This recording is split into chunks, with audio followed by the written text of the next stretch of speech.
licensure. Okay, thank you. Any other questions? Seeing none.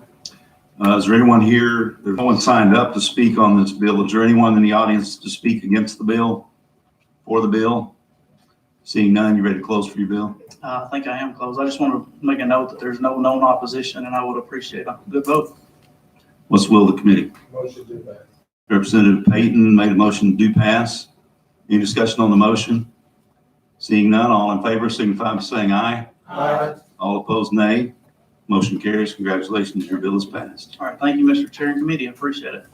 That was a do pass as amended.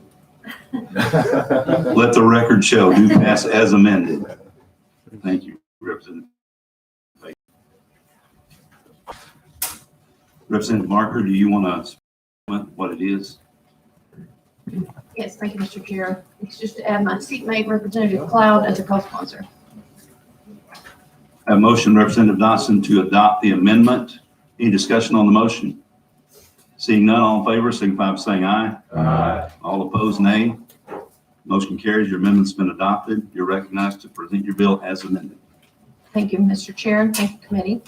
House Bill 1402 is a bill to improve the existing Abortion-Inducing Drugs Safety Act of 2015.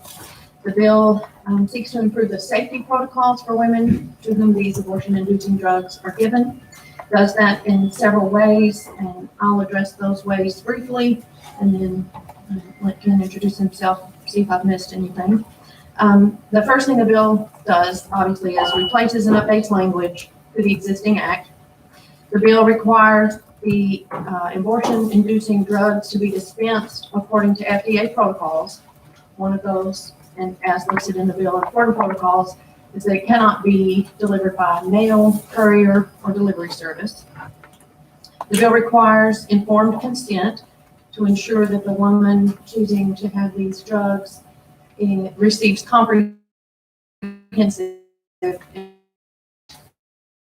and intrauterine pregnancy.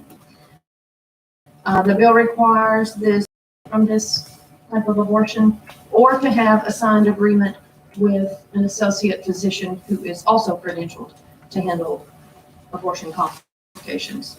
And then finally, the bill states that certain information in this process must be included in the woman's medical records. And that's the gist of the bill.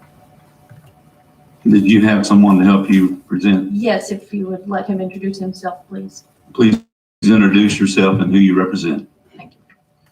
I'm Ken Yang. I'm the Director of Governmental Affairs with Arkansas Family Council. You're recognized. Thank you, Mr. Chair.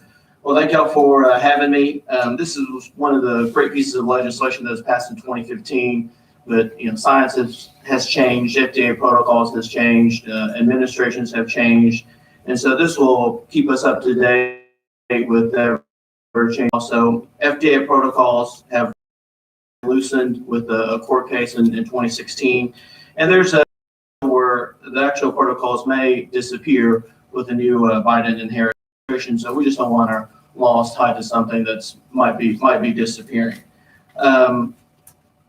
Another thing I think this addresses is the adverse effects when taking abortion-inducing drugs. And so we had a great legislature in 2015 that had the foresight to pass something like this, because in other states, there's actually a recent Times article that talked about abortion clinics, Planned Parenthood using the RU-486 now as a missed period pill. So, and the Planned Parenthood would acquiesce and say, well, here's the missed period pill, instead of actually dispensing it as an abortion-inducing drug. So we thankfully already had this to address that, and this just makes it stronger, make sure that that also does not happen here in the state of Arkansas. And so with that, like I said, changing protocols and a new administration, this will address our law and make it stronger, and be happy to answer any questions. Any questions from committee? Representative Ferguson, you're recognized. Go back to what you said about it can't be delivered by a mail delivery man. Right. directly to the woman. It can be delivered to the clinic. Yes, but not directly to the patient. Oh, I thought you meant it couldn't even be delivered to. No, I'm sorry. I Okay. should have made that clear. Thank you. Representative Cloud, you recognized for a question. Motion is qualified. Any other questions from committee? Okay, we do have one person signed up to speak against the bill. Karen Music, if you would go to the table and introduce yourself.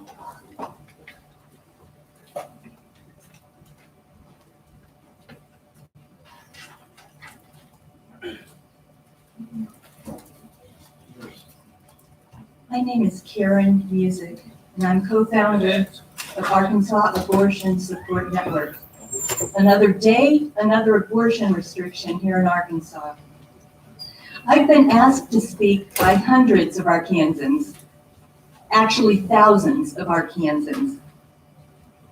Enough with these abortion restrictions already. The changes proposed in this current law would do nothing and serve zero medical purpose and is meant only to make abortion more complex and inconvenient to provide. It has nothing to do with the safety of Arkansans. It's a lie to even imply it's protecting women. Legal abortion is safer than a colonoscopy. Safer than having your wisdom teeth removed, and many, many times safer than delivering a child. The risk of dying from childbirth is 14 times higher than the risk of dying from an abortion. And in many parts of this state, that risk is even double that or more. Arkansas women want and need medical, reproductive care like everyone else in the United States of America. Half of the workforce here in Arkansas has a uterus, and a quarter of those will need access to abortion care at some point in their life. We already know your families and your friends are utilizing abortion care. This only will make it harder for the poorest people in the state. And it feels to me like a Christian terrorism. It's clear you have not been listening to the women who have told you over and over again that they do not regret their abortion. Their lives are better because of an abortion. And to presume the majority of Arkansans think a 10-year-old child should be forced into birth is just outrageous. That still is hard for me. I pray the voters of this state will hold you to account for this hateful 2021 Arkansas Republican legislative agenda. Do you want businesses here or not? You get to have a say in that. And in this proposed law, it says half of the workforce bodies belong to the state of Arkansas. That's not true. You can't have them. Please vote no on this punitive bill, HB 1402. Thank you for your comments. Is there anyone here in the audience to speak for the bill? Against the bill? Seeing none, are you ready to close for your bill, Representative? Yes, thank you, Mr. Chair. I'd just like to reiterate that this is a safety bill. As with other procedures, I think it's hard to argue that there's safety in being fully informed, in being fully examined, and in being fully prepared in case things do not go the way you want them to. Thank you. What's the will of the committee? Representative Cloud, I'm sorry. You're recognized for a motion. Thank you, Mr. Chair. Motion do pass. Have a motion of do pass as amended by Representative Cloud. Any discussion on the motion? Seeing none, all in favor signify by saying aye. Aye. All opposed, nay. Motion carries. Congratulations, your bill is passed. Thank you, Mr. Chair. Thank you, committee. Okay, we're going to move on down to SB 301. Who was going to present that bill? Lost my sheet here. There we go. Gonzalez, Representative Gonzalez, are you ready to present SB 301? Senator Sullivan was going to come down and settle down that thing. You want to pass it over for now? Okay. All right. We're going to move down to SB 289. Representative Smith, Senator Hammer, was he going to be here? I thought he was, We can move on down and come back to you when he. well, you know what, we really don't need him to be here. You report to the table and I'll tell him you said that. He knows, I've been texting, so, So Representative Smith, you are recognized to present SB 289. We're probably going to be recognized for a lot more after that comment. Mr. Chair, I'd like to have Stephanie Nichols come and sit at the end of the table, and also Luke McCoy, if he's in the room, just to potentially ask questions if we're asked, if that's all right.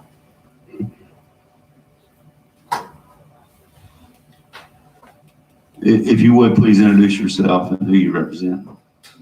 I'm Stephanie Nichols. I'm from Jonesboro, Arkansas, and I work for Alliance Defending Freedom as legal counsel. Thank you. Representative Smith, you're recognized.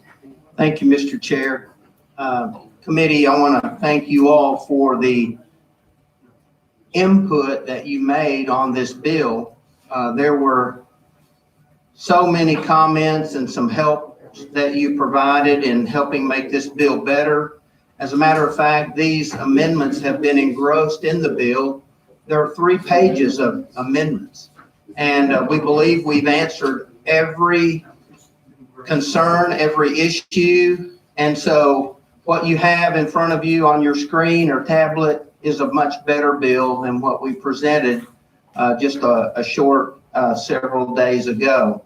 And so I don't think there's a need to go into a lot of reading and discussion on this from my part, but I would just ask that you look through the bill. You probably have already done that, and you will see that these amendments have been engrossed and they're ready to be presented back to you for a good vote. Representative Eubanks, you're recognized for a question. Thank you, Mr. Chair. Representative Smith, I was asked by K-12 Education to ask if there was anything in this bill that might affect their operations with regard to their school nurses. I think I know the answer to that, but I told them I'd ask the question and see if there was any way that this would interfere with anything that they do. Thank you for the question, Representative Eubanks. And there is nothing in this bill that would impact K through 12 nurses, school nurses in any way. And I'd like to defer to make sure that my statement is accurate to Mrs. Nichols. I will say that it could theoretically, have a small impact on a K through 12. You would have to have something like, let me give you an example that I've heard from one superintendent. Let's say that a medication was being given to a student every day for gender transition for a minor. Now, your committee's voted to ban that, and so has the House, so that's, possibly a moot point anyway. But if a nurse had a conscience objection to that, then there may need to be worked out some ability for her to step away temporarily, or for the parent to administer that drug so that day after day the nurse didn't have to be complicit in something that violated her conscience. But other things that schools offer, like therapy services, there are absolutely no conscience cases in the United States based on somebody not wanting to perform speech therapy, occupational therapy, physical therapy, those sort of things. And Illinois and Mississippi that have broad conscience laws, there's only a handful of cases that have come about in those states, and none of them involve public schools.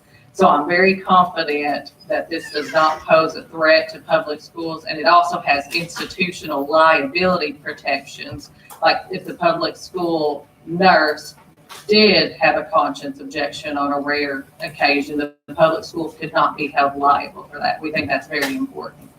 Representative Allen, you're recognized for a question. Thank you.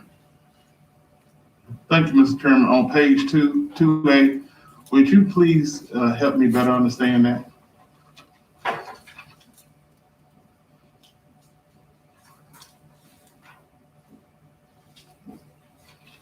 I'm sorry, was that a question for me or for representatives? Either one of you.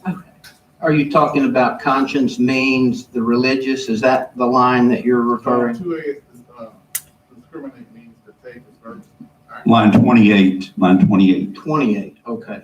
on page 2. Go ahead. I'm prepared to address that.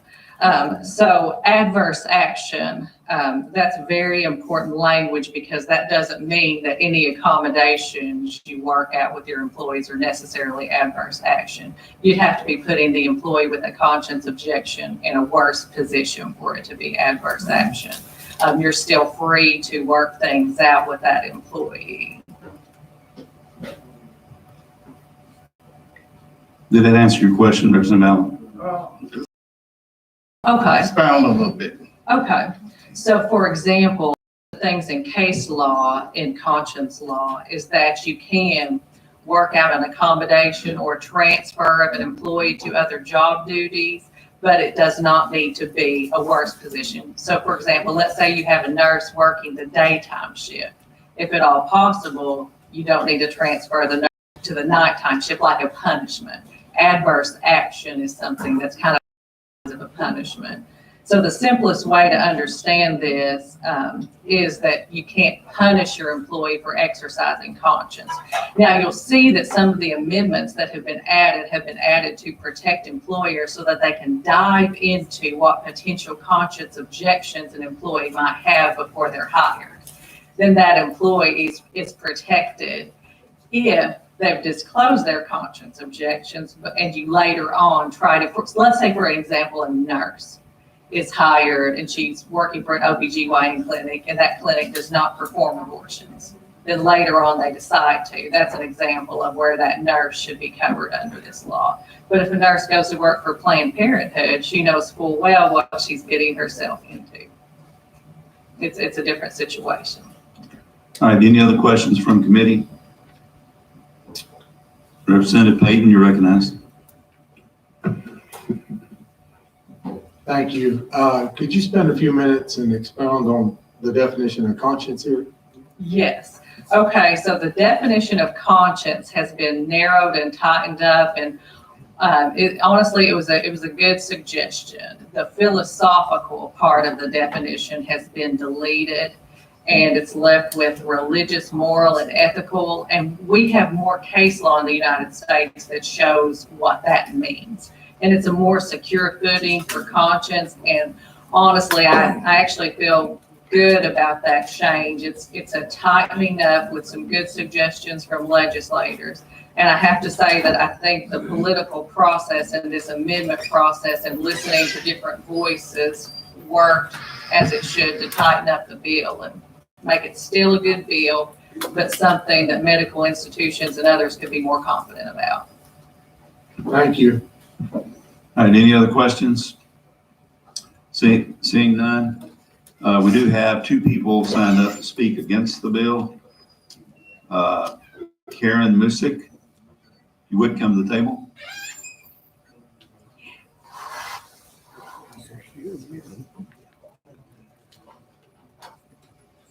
Please introduce yourself and who you represent. Again, my name is Karen Musick. Could you pull your mic a little closer to hear you better? Thank you. Is this better? My name is Karen Musick. It's easier than it looks. I represent Arkansas Abortion Support Network.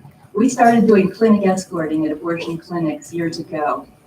I'm going to tell you a short story about a woman who came into the clinic.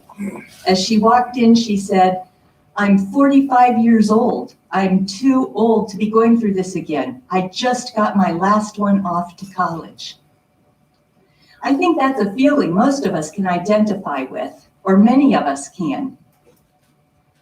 When she came out, she had a long face and said, "I was not prepared for that." And of course I talked to her and she said, "There's no heartbeat. No heartbeat, nothing they can do. They sent me to my ODBYN." She had insurance. She was able to go to her medical doctor. Imagine my surprise 2 days later when she showed back up, because her medical doctor, her OBGYN, refused to treat her because she told him she had considered an abortion. Where do you draw the line on the consciousness of providers as opposed to the consciousness of patients? Where do the patients lie in this? I would say this woman's life has value, and it needs to be recognized as such. She ended up paying for an abortion she didn't need that her insurance would have paid for if her doctor had followed what her doctor does for every other patient that has not thought of having an abortion. Thank you for your comments. Mike Hernandez, if you would come to the table to speak against the bill. Please introduce yourself and who you represent. Dr. Mike Hernandez from the Administrators Association. So I'll be honest, definitely not my bailiwick to come in here to the health department and talk about education type stuff. And so one of the reasons that brought me here is just some concerns. We have been in conversation with the sponsor as well as the attorney here about the possibility of amending K-12 out of this. We have several concerns that as it relates to counselors, nurses, any social workers working for the district. In a number of districts, which some of you may have those in your school districts that include a school-based health center. We're not real sure how this impacts. Based on our review, there's things where, kids come in and they have various issues from medical to mental to all kinds of things that they may want us to discuss or be counseled on. The people that are working for the districts are employed by the districts and contracted. And so we are very concerned about what impact this would have as it relates to those things, and may make districts, not be able to deal with their employees directly because there isn't a lot of choice when it comes to coming to public schools. And a little bit about the timing of this. When this bill would actually, if it were to pass, we would understand it go into effect kind of in the middle of the school contract year. Again, meshing school districts and timing with this, and so there wouldn't be a timing where the district would already be in contract and be working with that employee, so there wouldn't be that opportunity to conscientiously object to the things that are in roles of their contract. In addition to that, being able to do anything about that if a person chooses not to perform work based on their conscious decision. We appreciate the definition that was given, but those are just our concerns with this bill. Thank you for your comments. Is there anyone in the audience who would like to speak for the bill? Against the bill? Seeing none, are you ready to close for your bill, Representative? I'm ready to close for the bill with the following statement. When this bill was presented in Senate Public Health, one of the comments that Senator Hammer made in his closing remarks, and I'll share that with you right now, is when we talk about the rights of conscience, fundamental decision-making that we all value in our personal lives, if there's not a remedy, if there's no solution, there's no remedy. And this bill provides a solution and a remedy to protecting the rights of medical workers. And so with that, I would ask for a good vote. What's the will of the committee? Representative Boyd, have a due pass by Representative Boyd. Any discussion on the motion? Seeing none, all in favor signify by saying aye. Aye. All opposed, nay. Motion carries. Congratulations, your bill is passed. Thank you, committee. Okay, next on the agenda is HCR 1003, Representative Gonzalez. Okay.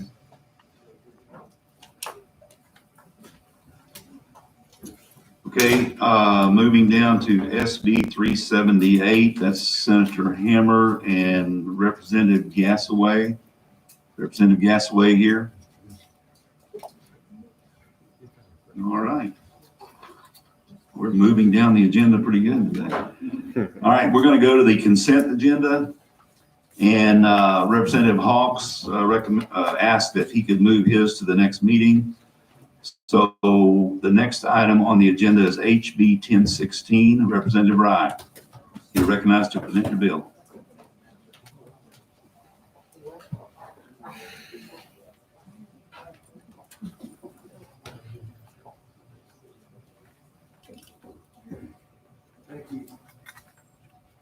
Thank you, committee. The reason that I'm here with you today is I love children, and we've got a problem. I'm not saying we're going to fix it overnight. I'm not trying to. Just want to do the things that we can do to protect children within swimming pool areas. This is the issue is very close to my heart, and I would say I love children, and this is about pool safety. I didn't know this till I started working on the bill, but as of June the 16th, 2020, drowning is the second leading cause of unintentional injury and death of children in the state of Arkansas. Data shows 98% cannot swim, and 50% of the kids over the age of 15 also can't swim. Thousands more suffer moderate to severe injuries as a result of submission, not excluding elderly persons. Those that are disabled, rather than it be mentally, whether it be mentally or physically, as well as handicapped persons. I'd like to tell you about a child. This was the last one, as far as I know, in Poinsett County. The child's name was Alex, little boy, little Spanish boy, over in Mark Tree. But I didn't know it till these folks come to me, asked me about it. But actually, this is the third one that occurred, and it's a pretty bad thing. And what I would like to do is, step one, it's not going to cost very little to nothing. I mean, it's not going to cost a lot, okay? We got children that are dying, and they're drowning, and a lot of times they don't have supervision. I didn't know a lot about that. But this little boy's name's Alex. He stumbled over to his neighbor's yard. His little brother was right there with him, 4 years old. And he watched his brother die. Charles Thompson is here with me. He's from the Department of Health. They're going to help us with it. Not going to cost a whole lot. And what we're going to try to do, basically, all of the people that produce swimming pools and sell from outside the border and inside the border to anyone, all we're going to do is prepare a manual. And in this manual, it will tell you about the dangers of not having a fenced area and a lock. I'm not going to make anyone do anything. Just basically, we're telling people that there is an outlet and there is a danger. And I'd appreciate a good vote on this. If there's something about this bill that someone's having a problem with, all you got to do is let me know. I'm open-minded to changing anything that will cut down on this problem. And I appreciate you. All right, committee, any questions? Representative Allen, you're recognized for a question. Thank you, Mr. Chairman. Representative Rye, how would you enforce something like this? You can't enforce it, Fred. There's no law right now. So this is just Right. There's no law. Fred, it's not going to be an enforcement. This is mainly going to start out, and as far as I know, it'll never get any farther than education. We want to educate the people that are buying swimming pools of the need to be fenced in, because, Fred, it's easy for a child to walk into another yard and drown and no one even knows it. But as far as enforcement, You don't have any enforcement. You can't even, across the state, Fred, there's not even a permit system in the counties. So you don't have to worry about counties enforcing a code, you know, and cities do. But I didn't want to do it that way. I thought the best thing to do is take it to the committee, let them know the problem that's out here, let you know, and let's do something. I mean, let's do something to inform the public of situations, because second cause of death in the state of Arkansas is drowning for children. Yeah, Representative Wright, yeah, I had a comment, really not a question, but I thought, and I believe in Jonesboro, they have this law where you do have to have a fence. Are there city, my question is, are there certain cities in the state that have a law? Yes, sir. Yes, sir, there is, Representative Jack, and they can do that on their own. But actually, Representative Jack, this is not what we're trying to do here. I mean, it'd be nice if everybody could have a fence around a swimming pool. There's people that don't. And you know, that's okay. I mean, it's not against the law. But what we're trying to do, Representative Jack, is let people know. Because if you do have a chance and you build a house and you want to put in a swimming pool, it sure would be a great idea if you could put a fence up around it. Any other questions from committee? Representative Payton, you're recognized. Thank you, Mr. Chair. Representative Wright, at the bottom of page 2, paragraph C starts with any person entering into an agreement to install, construct, repair, or remodel a residential swimming pool shall give this notice. So, I mean, there is enforcement. I mean, what happens if they don't do that? Because it says shall. There is no penalty. There is no penalty, John. Representative John. You don't think there will be a penalty coming? No, sir, there's no penalty at all, Representative John. This is just to let people know about the problems. And we got, Charles is working on this for us. It's not gonna cost a whole lot. But the main thing is anyone that would, like you say, if they did remodeling, I don't know if that would even be called, John, within that situation. But the main thing is just people putting in pools, John, to let people know the dangers. I got to follow up. It says Yes. repaired. Well, but John, how would you keep up with that? There's no way to keep it That's up. kind of my point. I Yeah, don't know how you would. You put it, you code would, though. John, because there's no law on it. Okay. I'm not trying to do a real law as far as the law is concerned. The law I'm trying to make out with this, guys and girls, is just something to let our people know that we have a problem, and if they buy a swimming pool, then they will, they'll get a package to show of the dangers of pool safety. Representative Allen, you're recognized. Thank you, Mr. Chairman. I appreciate you bringing this bill, but you keep saying it's not going to cost very much. You keep saying it's not going to cost very much. It's not. So what cost would be associated with this bill? The cost of printing the material So who's going to print it?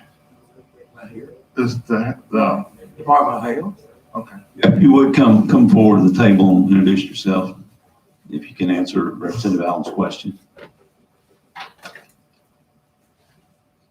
Charles Thompson, Attorney, Arkansas Department of Health. I appreciate it, Chair. Representative Allen, Representative Rye came to us with his concerns about this. The bill was a lot different when was originally presented to us. We found a way to get it to a point where it got to the intent of what he wanted with a very, very minimal cost. So the idea was that we would do some educational materials on pool safety, put it on our website, and anybody could just go and click and print that off. So we realized that was that'd be a de minimis cost to the department. We got to Representative Bride where he needed to be with his intent. And so we, as a department, don't have a problem with the bill. Is it follow-up? Is it possible we could do some PSAs on it, public service announcements or something? Representative, we haven't gotten that far, but I think as part of Representative Rye felt strongly that maybe if we could get a group together to discuss these issues, that the department said we'd be willing for discussion with stakeholders and industry professionals when it comes to pools. And I think that could be something as part of that discussion. But I think that was Representative Rye's intent, is to get the ball rolling, kind of have these discussions, is how we understood it to be. Okay. Again, thank you, Mr. Chairman, and thank you, Representative Rye, for your visit. Representative Dawson, you're recognized. Thank you, Mr. Chair. I guess I'm trying to figure out why we need a bill for this. Can the Department of Health not already provide education or put something on your website without, or get people together? I mean, the danger seems to be obvious. Wouldn't the resolution kind of cover this maybe? Representative Dodson, yes, the answer is yes. Again, this is not the Department of Health bill. This is Representative Ryan. He's very passionate about it. We understand his passion. We're about pool safety as well. I mean, public health and safety. So, but I think he saw a concern. It touches close to home, and he felt that it's something that we needed to I'm speaking for him, but that's what he expressed to us, that it was something that needed to be taken seriously. But to your point, the Department of Health is all about education, and we can do things with education alone. So you can do everything within this bill without the bill actually being the law? From a Department of Health standpoint, as to the educational portion, yes. Okay, thank you. Representative Payton, did you just have a question, or did you have something else? No, I just have a question. Okay. Representative Perry, you're recognized for a question. Thank you, Mr. Chairman. I understand the reasoning behind, actually, we have a swimming pool.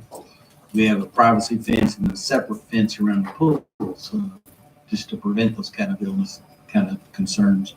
But in your work group, you may want to add someone from the insurance industry on that as well. Thank you. Thank you. Representative Miller, you're recognized for a question. Thank you, Mr. Chair. And this is for both of you gentlemen. Representative Johnny, would you be happy with the department just posting like pool safety tips and stuff for consumers on their website or whatever? And I mean, the department seems willing to do that as of now. Am I correct? I just understood what you said. Representative Miller, we're willing to do whatever this body says, or what Representative Ryan to get his intent, whatever this body says, we're able to do when it comes to the swimming pool safety educational component. Whatever it takes, we'll do it. Do we need to amend the bill to make it right for you? No, I'm just thinking maybe we don't need to put it in law. If they're willing to do it, I think you're doing a good thing. They seem willing to do it. It can just save us from another law. Okay. Thank you, Mr. Chair. Representative Gray, you're recognized for a question. Thank you, Mr. Chair. Looking at the work group that's being established on the last page 3, it talks about to study the feasibility of adopting the International Swimming Pool and Spa Code of the International Code Council. So my question would be, I guess, to the Department of Health is, what swimming pool standards are we using currently? Representative Gray, currently we do monitor public swimming pools, and those are rules and regs. Rules, we use the term rules now, I'm sorry. We no longer use regulation. Rules that come through ALC and this body approves. So that is it's based on science and standards, usual industry standards, but it's also approved by the Arkansas General Assembly through ALC. Okay, follow up, Mr. Chair. Yes, you're recognized. Thank you. I don't know anything about these international standards, but would it be a large, would this be a very large increase in regulations if we were to do this? Do you know? Representative Gray, I do know that the international code when it comes to spa and pools is lengthy. I can state that. The Department of Health has not taken a position on the adoption of such a code. That would be something to discuss, but we've not taken a position on that. But it is a lengthy code book, to my understanding. Thank you. Representative Payton, you're recognized for a question. Thank you, Mr. Chair. And this is probably to either or both of you. Do we have any data or studies that show the percentage of pool owners that may be I won't use the term ignorant, but oblivious to pool safety, pool hazards. Do we have any studies or information that indicates a significant portion of pool owners are oblivious to the dangers? ADH doesn't have anything as it pertains to Arkansas, Representative Payton. There is, as a point of discussion, we don't know how many private pools are and spas and hot tubs are in Arkansas right now because we don't currently regulate them. So I couldn't point you to any data, but I'd be happy to go back to it with our experts and see if there are any from other states that they may be able to point us to. Yeah. Thank you. Thank you, Mr. Chair. Representative Gonzalez, you're recognized for a question. Thank you, Mr. Chair. Do you know if this international swimming pool and spa code applies to residential pools, or is that usually just public areas? What is referenced in the bill is pertaining to residential, Representative. So that is our understanding. Again, Arkansas Department of Health does not have regulatory authority over residential currently. So we just do the public pools out, the large public pools is what we handle. All right, any other questions? Seeing none, is there anyone in the audience to speak against the bill? For the bill? Seeing none, Representative, you ready to close? Yes, sir. And the only thing I can say is just help me inform the public about the dangers of children that are drowning. What's the will of the committee?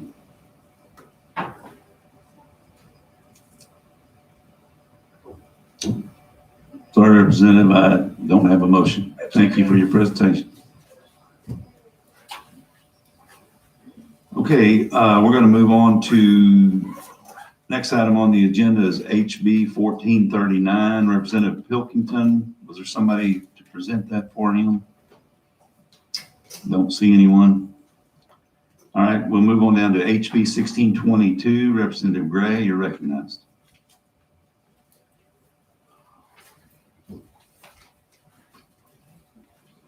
Thank you, Mr. Chair. And just for expediency, if I could, I'd like to have Lloyd Warford with the Medicaid Fraud Control Unit actually sit here with me and help present the bill. If you would, please introduce yourself and who you represent.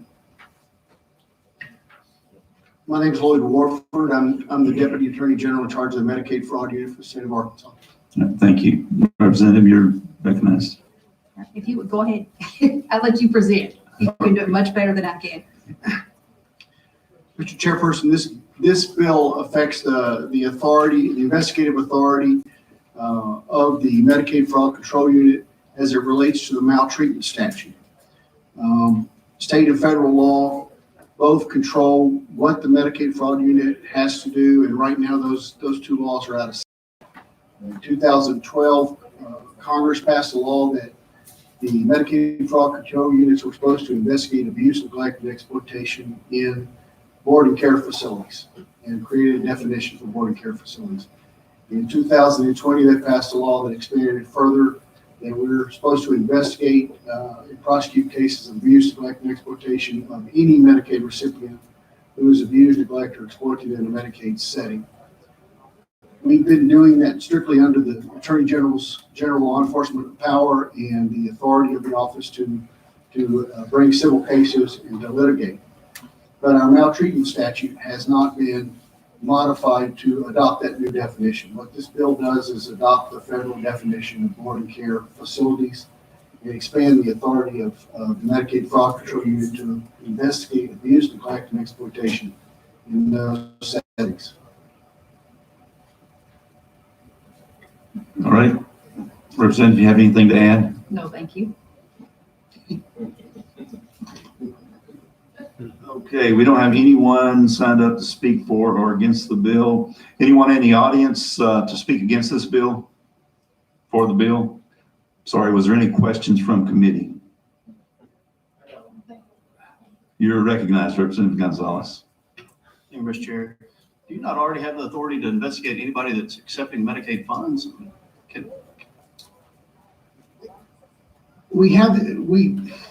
It's complicated. I wish I could make this simple. It's not. we have criminal authority. We can investigate an incident in the same way that law enforcement does. There are certain procedures and policies that apply to law enforcement when they're investigating cases. There are administrative authorities under the maltreatment statute that allow us to investigate cases very differently. For example, if we were to go to a facility where where they did not receive Medicaid funds and the maltreatment statute didn't apply for them, and we asked to see the residents and they refused access, we get into that facility. And we can do that. And we have, if we go there under the maltreatment statute, it's a facility that's covered by the maltreatment statute, they can't refuse entry to us under the law. So it affects how we go about investigating the cases. The vast majority of facilities in the state of Arkansas already receive Medicaid funds, so that it's not going to be a change, but to a handful of facilities where they do not receive Medicaid funds. And in those cases, it will affect how we can approach that facility, even though it doesn't, we're not entirely prohibited from investigating it now. Does that make sense? Yeah, recognize. So if the facility accepts the funds, then you have the ability to go in now.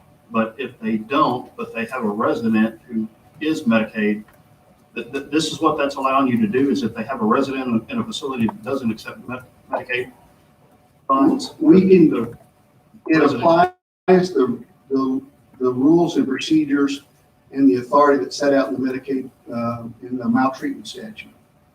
To a facility that does not accept Medicaid funds. Yes, and let me explain this as well. They are currently covered by that, and they can currently be investigated. It's just investigated by DHS rather than us. So let me finish with this last thought, and maybe this will help. There are no new crimes committed by this. There's no new type of maltreatment created by this. There are no acts or conduct criminalized by this statute. It simply affects the Medicaid fraud unit's ability to investigate those instances. And frankly, in some cases, we bring a little more to the table than other people can. I have nurses on my staff. I have lawyers who are nurses on my staff. I have licensed professional counselors who are also certified law enforcement officers. I have accountants. I have a financial analyst. I have a CPA. All of which can be used to investigate exploitation cases and abuse cases and those people are not there for DHS or for local law enforcement. So that's what we bring to the table when we come. Representative Wardlaw, you're recognized for a question. Representative Boyd, you're recognized for a question. Thank you, Mr. Chair. Just for clarity's sake, so this would allow you to investigate and bring the Attorney General staff on board to investigate, but if it, say, happened in Craighead County, then the prosecutor of Craighead County would still have to be involved in the process to prosecute, or does it somehow allow the Attorney General's office to be Absolutely. the one to prosecute? The local prosecutor has complete control over anybody being prosecuted. Representative Dodson, you're recognized. Thank you, Mr. Chair. So if I'm understanding you correctly, this is opening up to where you can investigate independently of DHS being involved in having to investigate. We have overlapping jurisdiction now with DHS for all Medicaid funded facilities, and we work with them closely in those investigations. What this does is it expands our ability to investigate to facilities that don't have Medicaid funding, that do not have Medicaid funding. Yeah, but we already work with DHS. DHS will still be involved. I don't. So that's all under the Attorney General's office. Not, sorry, I was thinking you were the Medicaid fraud. Is the Medicaid fraud division? Yes, each state has to have a Medicaid fraud unit that has a law enforcement authority, investigative authority throughout the state. And in all but 7 states, those units are in the Attorney General's office, and that's where it is in Arkansas. But this is expanding it beyond Medicaid. Yes. I think I'm more confused issues now. But Well, I don't think Congress passes the laws. We're 75% funded by the federal government. The federal government, initially from 1976 until 2012, we were restricted to only be able to investigate abuse, neglect, and exploitation in Medicaid funded facilities. In 2012, the federal law changed. And to the extent we have authority, we have been investigating those cases, but we have a limited ability to do so. This would put all of the nursing facilities on the same footing without regard to where they get their funding. so now the Medicaid fraud unit will be investigating non-Medicaid related institutions. We have always investigated non-Medicaid abuse, neglect, and exploitation cases. You do not have to be a Medicaid recipient to be a victim in one of our cases. So we have prosecuted cases, investigated and prosecuted cases involving non-Medicaid recipients in Medicaid funded facilities who are abused, neglected, or exploited in non-Medicaid funded facilities since 1976. So our victims do not have to be Medicaid recipients, and never have been. But the facilities, our authority to go into the facility was limited to Medicaid facilities. It's complicated, but essentially Arkansas has had two standards of protection. One standard of protection for Medicaid funded facilities and a lesser for non-Medicaid funded facilities. And this makes them the same. They'll be treated the same. Any further questions from committee? Seeing none, I'll ask again, is there anyone here to speak against the bill, for the bill? Seeing none, Representative, are you ready to close for your bill? Yes, thank you, Mr. Chair. And I think you guys can all see why I handed it off and allowed it to be explained by someone other than myself.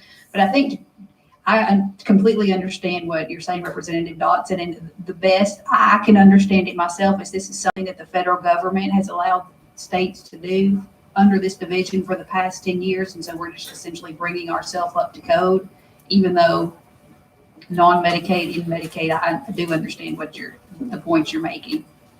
Yeah, I'm closed for the bill. Thank you, Mr. Chair. And I make a motion to pass. I have a motion to pass. Any discussion on the motion? Seeing none, all in favor, signify by saying aye. Aye. All opposed, nay. Motion carries. Congratulations, your bill is passed. Thank you, Mr. Chair. Representative Gray, you're recognized to present HB 1623. Thank you, Mr. Chair, and I would like to do the same thing I did on the last bill and ask Mr. Lloyd Warford to sit at the table with me and present the bill. Sir, would you introduce yourself again, please? My name is Lloyd Warford. I'm the Deputy Attorney General in charge of the Medicaid fraud unit. You're recognized. This one's a heck of a lot easier to understand.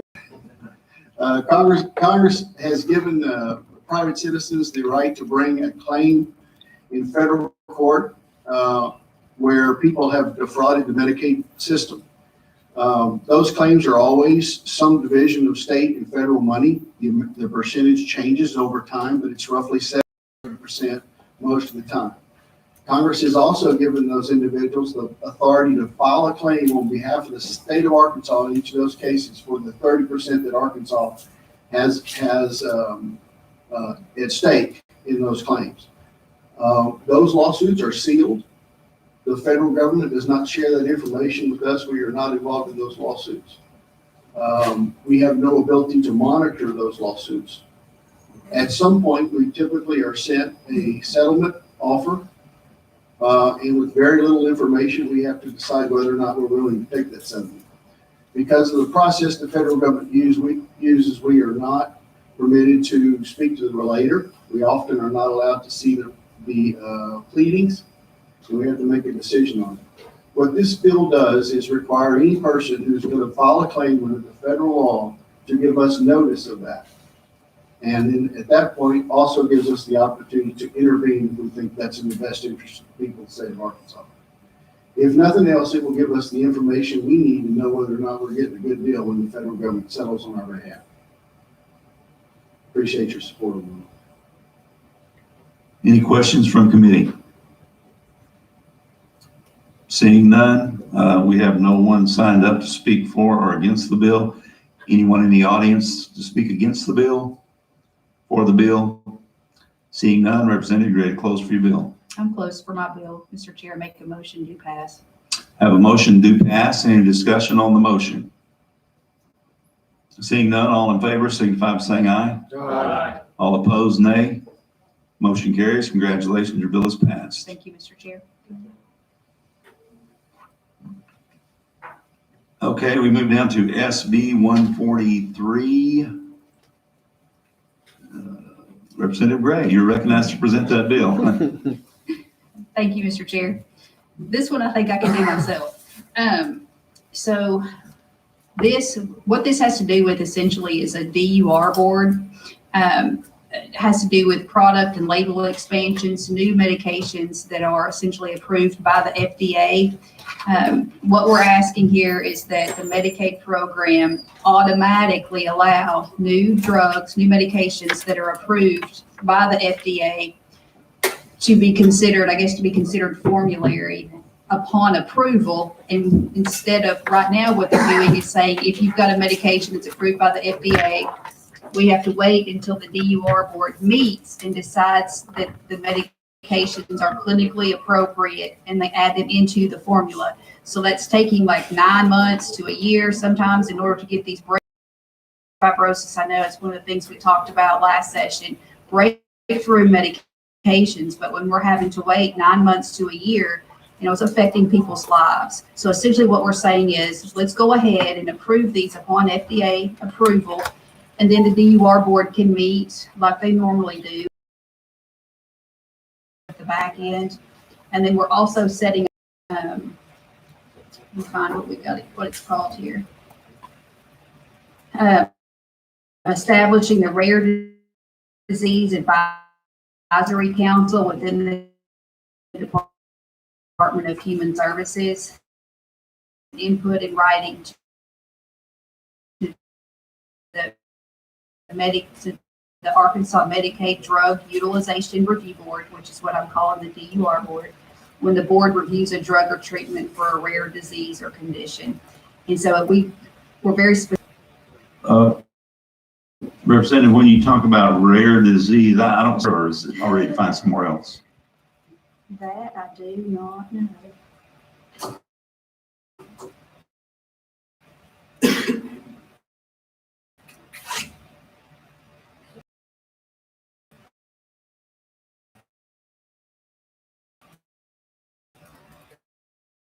I don't know. We'll keep reading and looking and see if I get the answer for you here in a minute. All right. Committee, any questions?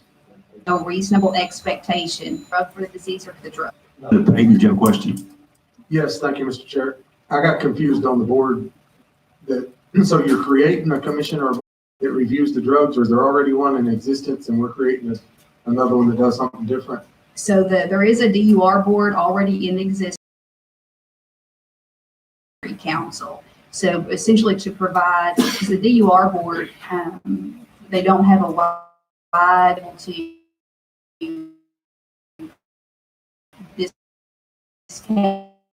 council to be able to advise the DUR board on that particular medication and what its purposes are and whether Yes. We're going to do the review later.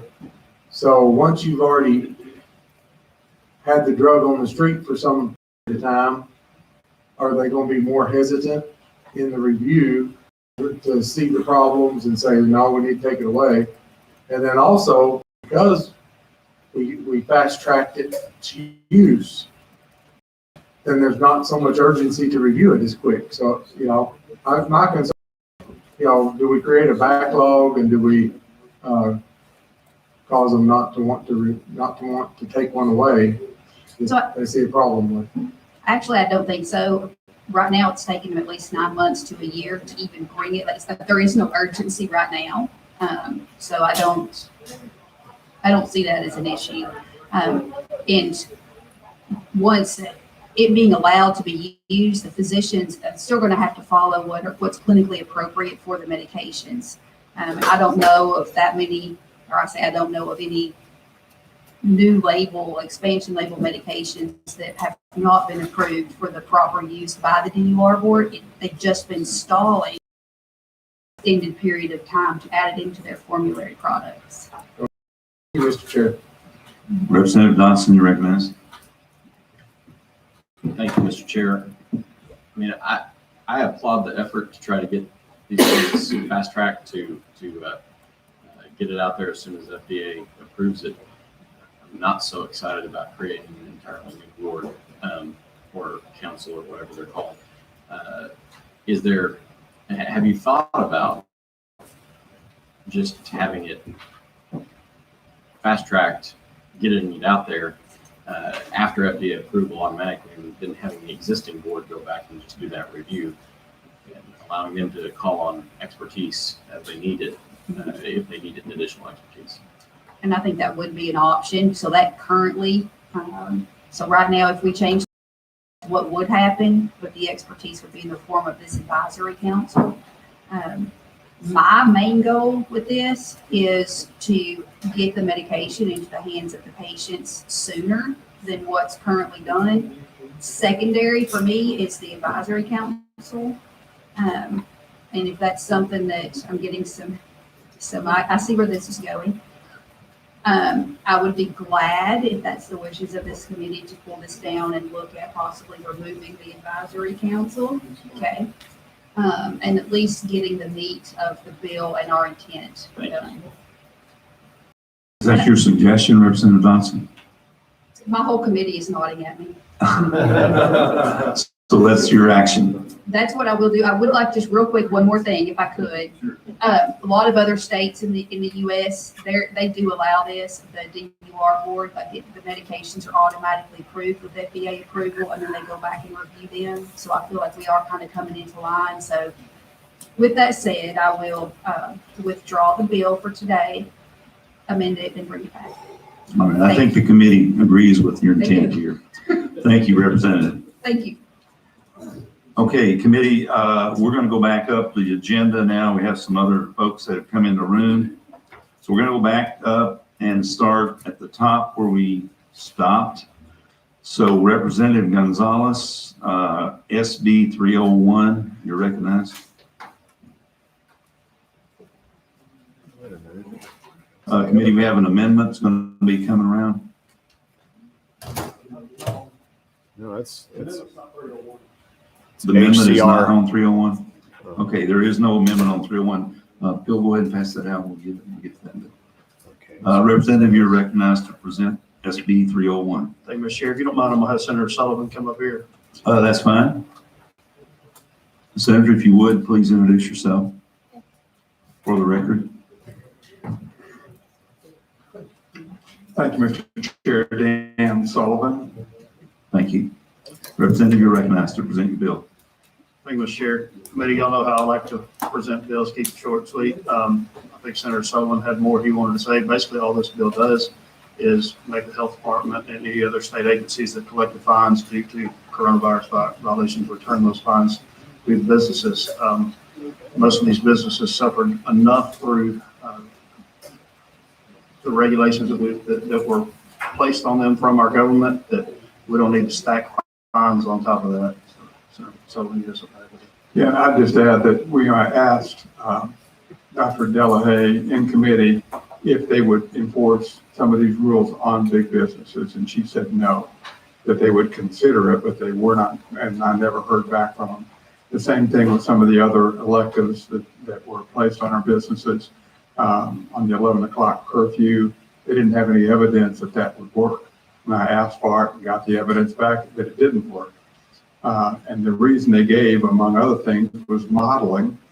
And yesterday, and Dr. Romero has said that they don't necessarily use modeling to make decisions, but they do. I went to a meeting, the governor had a meeting in Jonesboro. That invitations were sent out to community leaders, and I didn't get an invitation. when I called the governor's office, they said they would consider that. I got an invitation to go, but this is what we're facing. You know, we as representatives and elected representatives of the people, we just want a voice. This has never been about the directives. Representative Gonzalez and I were the first ones to go file the directives that the governor wanted in the bill to make that bridge between the end of the emergency order where we went when it ended. We filed those bills, so we support what we're doing. This is strictly about representative government. I appreciate you hearing the bill. Thank you. Okay, committee, Representative Boyd, you're recognized for a question. Thank you, Mr. Chair. And if you will oblige me, I actually have two, or I can ask one to be put back in the queue, however you want to do it. Number one, I just normally consider small businesses. There were no large business fines, and you're confident of that, just making sure. I understood that correctly. Yes, they were mostly your small hairdressers and cosmetology places and our small restaurants. There have been one or two larger stores, but the big box stores, they admitted that they were not going to monitor them. And I think the total fines was somewhere around $40,000 to $50,000 was the totality of it. Follow up, Mr. Chair? Yes, you're recognized. For one more question, just real quick. And, you know, I just have to ask, I consider myself conservative, and I would say I'm a rule of law kind of guy. So someone who would come to me and say, how could you support this? This was the law at the time. How could you undo the law retroactively? Help me with how I would answer that. Yeah, you go there. Yeah, you know, we have done it frequently. We have found out that the law erred in sending people to prison, and we've let them out of prison. So we have found out that we found out multiple times that a rule that we intended, maybe it had a different effect than we intended with the rule that we made. So we walk back agency rules quite frequently. I think I've got a couple on we're going to be running later that kind of correct error. You hear the agencies come up all the time and say, you know, I'm running this for XYZ agency because we made an error in that. And I think we just erred in doing these businesses. I also think, you know, we make the law, and the executive branch enforces the law. When the executive branch makes the law and enforces the law, at some point, we have an obligation to correct that. And if you're going to come into my district, and I hope you all see it this way, if you're going to come into my district and you're going to fine, punish, restrict, enforce rules, then I, as a representative, want to have a voice in that. And I understand the Emergency Act well. And I think there certainly is a place for emergency action by the executive branch. But at some point that ends. And I know many of us contacted the governor's office and contacted the executive branch and asked to be a part of that. And that was denied. So I think, you know, as far as following the rule of law, I wish they had done that and followed the executive branch had followed the law and brought us in. All right, any further questions? Representative Payton, you're recognized. Thank you, Mr. Chair. So this just talks about the fines. If somebody was found in violation of the health department directive or ABC board, that's still a violation, just returning the fine, right? Correct. So as far as the rule of law, it's satisfied by whatever website they maintain that says this restaurant had so many violations.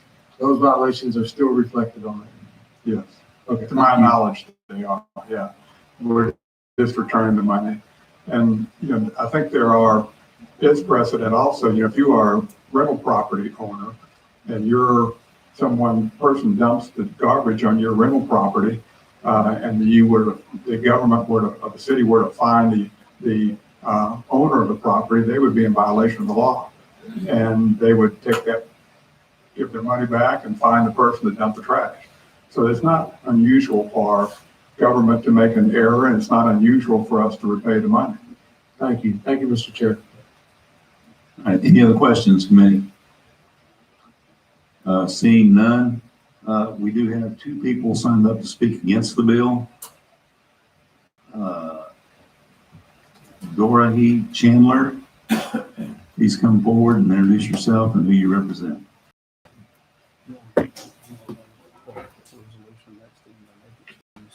Thank you for allowing me to speak. My name is Dora Lee Chandler. I am the Director of Alcoholic Beverage Control. And I'm here today to speak against this bill and explain to you how ABC became involved in this matter. As we all know, COVID-19 hit the state in March of 2020. An emergency declaration was made and directives began to be imposed by the Arkansas Department of Health with the intent to protect the safety of employees and patrons and others with potential exposure. And the focus became on the different commercial businesses. The alcoholic beverage control permit locations became a focus because it's different for those commercial environments and entities because of the on-premise and the private club permits that we provide them. They're in close proximity. The patrons are in close proximity. They have to have removed their masks for eating and drinking, and generally speaking louder to be heard over music and other noise within that facility. From March to July 1, my office would receive complaints of individuals not complying or entities not complying with those directives that were set out in the guidelines of the Department of Health. At that point in time, we forwarded those to the Director of Enforcement, the Alcoholic Beverage Control Enforcement, and they would send agents to educate and investigate those complaints. As the numbers rose, there was a point in time when the Director of Enforcement began to have systematic COVID-19 checks going forward from July 1. Since July 1st and the systematic checks were completed by enforcement, they completed over 5,800 compliance checks and forwarded to the office 257 violations. Forwarded less than 5% of their checks. 95% of your constituents and the governor's constituents never came to my office.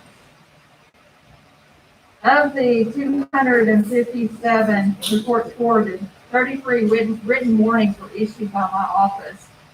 There were 224 potential monetary penalties. Of those, 68 fines have been paid, 69 are still pending review, 72 offers have been issued, and 15 were set for hearings. It's been stated that we arbitrarily and unfairly applied the fines that you seek to refund at this point. We reviewed have multiple criteria for those reports that we reviewed. There was not one overriding criteria that we looked at. And instructions we have provided or enforcement provided to assist in them following the guidance.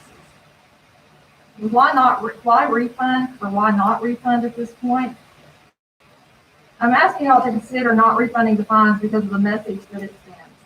Every action taken centered around the health, safety, and welfare of the citizens of Arkansas must be related to the emergency. A vast majority of not just your constituents, but the governor's constituents complied with the guidance and criteria from the Department of Health. As I stated, less review. It was stated on the Senate floor that we were punishing permittees for action of the patrons. But I'm here to testify that the fines issued resulted from behavior within the control of the permittees. Less than 5 permitted locations that were reported to ABC administration for violations were the result of a report that a patron had misbehavior or non-compliance in their behavior. But that behavior was invited by the permittee through either signs indicating they do not require face masks, or checking people's IDs as they entered the club and telling them not to worry about needing a mask, or to opening up the dance floors to dancing. Refunding ignores the rule of law, and it denigrates not only the agents and local law enforcement officers that sent reports to us, but also those that complied, the 95% that sacrificed income in an effort to comply with the criteria. Refunding rewards the non-compliant behavior and further punishes those that did comply. These were valid, lawful directives that were undertaken in good faith to protect the health and welfare of the citizens of Arkansas, and in an attempt to keep from a complete and continuous shutdown of the state. Any establishment that disagreed with the offer of settlement that we sent out had a redress. There was no unfair burden placed upon them. They could request a director's hearing. There was no attorney necessary to contest the offer and ask for a hearing. We did them and are doing them by go-to, so they don't have to travel to Little Rock as we did prior to COVID. So they don't have to appear in person. 15 permittees have been set for hearing. Less than 10% requested hearing. And on more than one occasion, the offer has been reduced to either a warning or the charges have been dismissed, the violation has been dismissed based upon the testimony of that permittee. Everyone has an opinion about the efficacy of the guidance and criteria, just as people do about whether they should be prohibited from smoking in public or being required to wear a seatbelt. And I understand that the guidances came from the executive branch, not the legislative branch, like my examples, but they did come from an authoritative figure that was allowed at the time. And this is about the larger picture. If you all elect to immunize the fines, you're setting a precedent that if you don't like the rules, contrary to the hard work put into creating them, then they do not have to be followed. For many years in private practice before turning to state government, I can tell you that most individuals, when they make the decision to violate a rule, they don't set debate. Excuse me. Representative Wardlaw, do you have a motion? I do. Can we call a question? Motion to call the question. Wants to call the question. The motion is non-debatable. So all in favor of calling the question, signify by saying aye. Aye. All opposed, nay. Motion carries. Motion do pass. Motion do pass by Representative Wardlaw. Any discussion on the motion? Seeing none. All in favor, signify by saying aye. Aye. All opposed, nay. The ayes have it. Motion carries. Congratulations, Representative. Your bill is passed.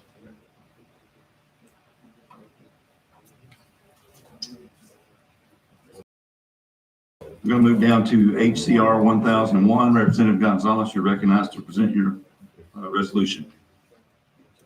HCR 1003. And I 1003, sir. I do have an amendment on this. You do have an amendment? Yes.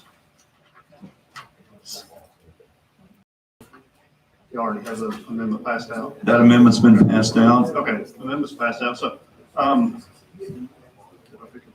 okay, all the amendment does is update it. So this resolution was filed pre-session.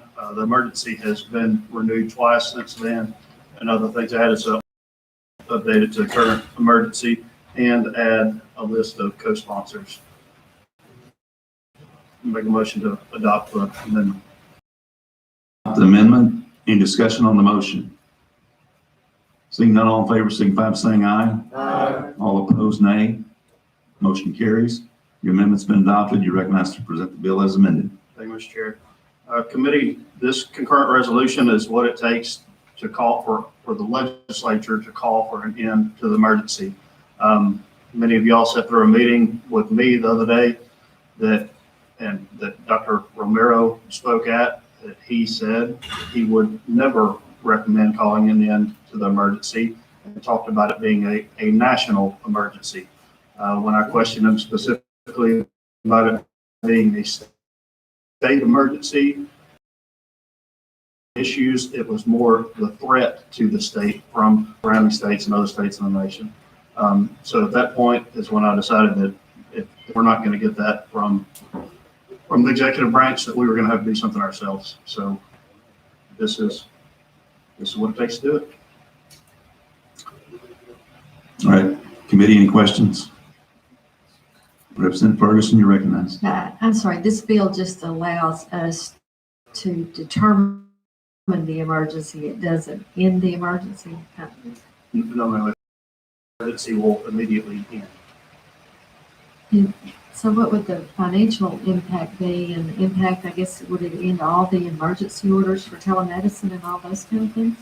Yes, everything done through the emergency directives would come to an end. As far as funding goes, it won't necessarily stop federal funding. It would have to be changed, but we can handle that stuff through rules. Some of the emergency executive orders that we've already put into law. I just ran another one in judiciary earlier that is a business liability protection that I will make sure goes ahead of this. But other things, as you all know, I've ran on House 4 and we've already passed and they're in law. I realize telemedicine has been delayed a little bit. A lot of emergency orders out there that are being impacted. Representative Boyd, you recognized for a question. Thank you, Mr. Chair. Representative Gonzalez, I just want to be very clear about what it does and doesn't do if we end the emergency, as best you understand. So if we end the emergency, we being the legislature, does it end the mask mandate? Yes. Representative Gonzalez, some of the executive orders identified in here have ended on it, haven't they? Some of them have changed to guidelines from mandates. So the emergency is ended, it's just a guideline now? On some of them, I'm not talking about all of them. No, the mandates and the guidelines aren't necessarily, I mean, they're a part of the emergency declaration. We're still under a declared emergency. Okay. Any other questions, committee? Representative Wardlaw, you're recognized. Representative Gonzalez, I hate a mask more than anybody, and I think I drink more water than Coke, so I don't have to wear one now than I ever have. So I'm compliant. But the facts are the facts, and we're getting vaccines out slowly but surely. I think I heard on the news last night, we're close to 1 million vaccines out. It's in the 800,000 range, which is about a third of Arkansas. Could you agree to that? I have not heard those recent. But those numbers are out there, and I guess we get the health department up there to testify those numbers. But as we vaccinate more and more of the population, I think I'm in a whole lot more favor of ending the emergency and moving on to normal life. But until that point reaches, I mean, are you open at least to a time frame here? If the health department could testify, we'd have 66% of the people vaccinated by this date. Would that work? Or are you just dead cut off right now? I don't know that we have an option as a legislature to set a time in the future to do that. I mean, we have the option of running a resolution to end it or not. I mean, honestly, it could be, the governor could renew the emergency immediately or at any time in the future. So this is the board that we have at this point. There is another bill out there that would give us a little bit of control in saying that. Well, and I think Representative Gasway and Senator Hammer have the bill that puts it after the emergency is filed. You have so many days it goes to legislative council outside of session, so the emergency can be ended. I mean, to me, that where we are and where we're headed, and we're seeing the numbers getting better, but we're not perfect yet. We still have a lot of people in hospital. We still have a lot of people on ventilators. We're still seeing risk. I mean, I guess I'm asking you, are you open to pushing that bill through so we can look at it at a time frame, or looking to amend your bill to get to that time frame? No, I fully support that piece of legislation. I think that's great. And, if that particular bill inserts the legislature into the process into the future, which I think we need as well, absolutely, I support that. Representative Bentley, you recognized. Representative Gonzalez, if we pass this resolution, does it prevent anybody from wearing a mask? If somebody can freely wear a mask if they choose to wear a mask, correct? We're not preventing people from wearing masks if they choose to, correct? That's correct. Thank you. Representative Wayne, you recognized. Thank you, Mr. Chair. Representative Gonzalez, I just have a couple of questions. One is, does it address in this concurrent resolution, if we declare the emergency is over, could the governor just turn right around and declare another emergency? Yes. Okay. And then the second thing, the timing of this, I was a little bit concerned just because of things like telemedicine. We've got a couple of things that we still want to address while we're still here in the legislative session. Is there a way for us to kind of perhaps deal with this once we get all of our I's and T's dotted on our wish list of things? Well, like I said, I filed this pre-session. Before we ever came in here and started, I had this file, but I realized that there were some other things in the works, some other things that needed to be done. So now we're more than halfway through session, and I'm just now running this. My argument from the very beginning of this emergency declaration was I wanted the legislature involved. I wanted us to have a voice in it. We've been here long enough that If those things were the important things to us, we could have gotten them done. And for one reason or another, they're being held up. At this point, I think it's time to decide if we want to take action on ending this or not. Yes, sir. All right, any additional questions from committee? Representative Payton, you're recognized. Thank you, Mr. Chair. So you said you filed this before the session. We're 60 days into the session. You've been waiting patiently. Are you beginning to wonder if some forces are trying to run out the clock and maybe use this to speed the clock up, or I'm just curious if you think it's important that this advance 1 or 2 stages just to try to make sure we keep everybody honest on their intent with other bills? Yeah, I do think it's important that we have something out there that's moving forward that at least, shows our people that we're standing up for the legislature and leading the separation of powers. Thank you. And if I could have a follow-up? Yes, you're recognized. So there are 3,400 cases currently in Arkansas, and the population's over 3 million. That's less than 1% or about 1%. 0.1%. Yeah, 0.1%. So do you think that's an emergency? I do not believe it is at this point. Okay, thank you. Thank you, Mr. Chair. All right, any other questions? All right, seeing none, we do have 2 people signed up to speak. One informational or against, I'm not sure, but if y'all would come to the table, Mark White and Laura Shue.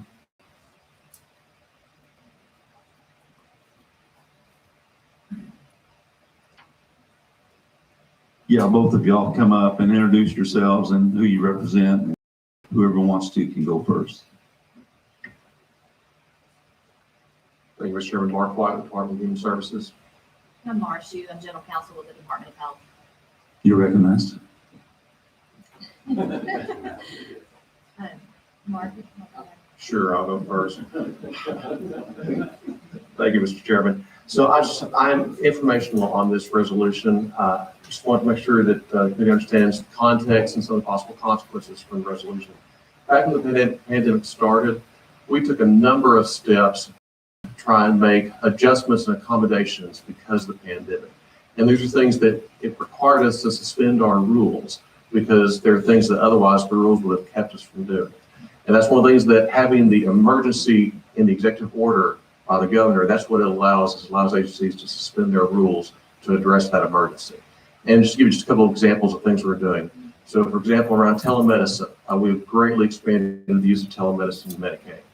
So for example, developmentally disabled clients can now receive occupational therapy, physical therapy, speech therapy through telemedicine.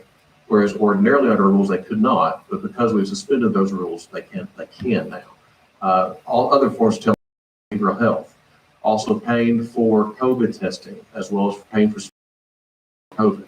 And so those are some things that we've been able to accomplish thanks to that authority which we've had under the emergency executive order. Is this a bureaucrat? Now, going forward, we are in a against process the bill right now to do 2 things. One, to take some of those things that still need to be in place temporarily and put them in place through an emergency rule, which will come to the ALC Executive Subcommittee for approval.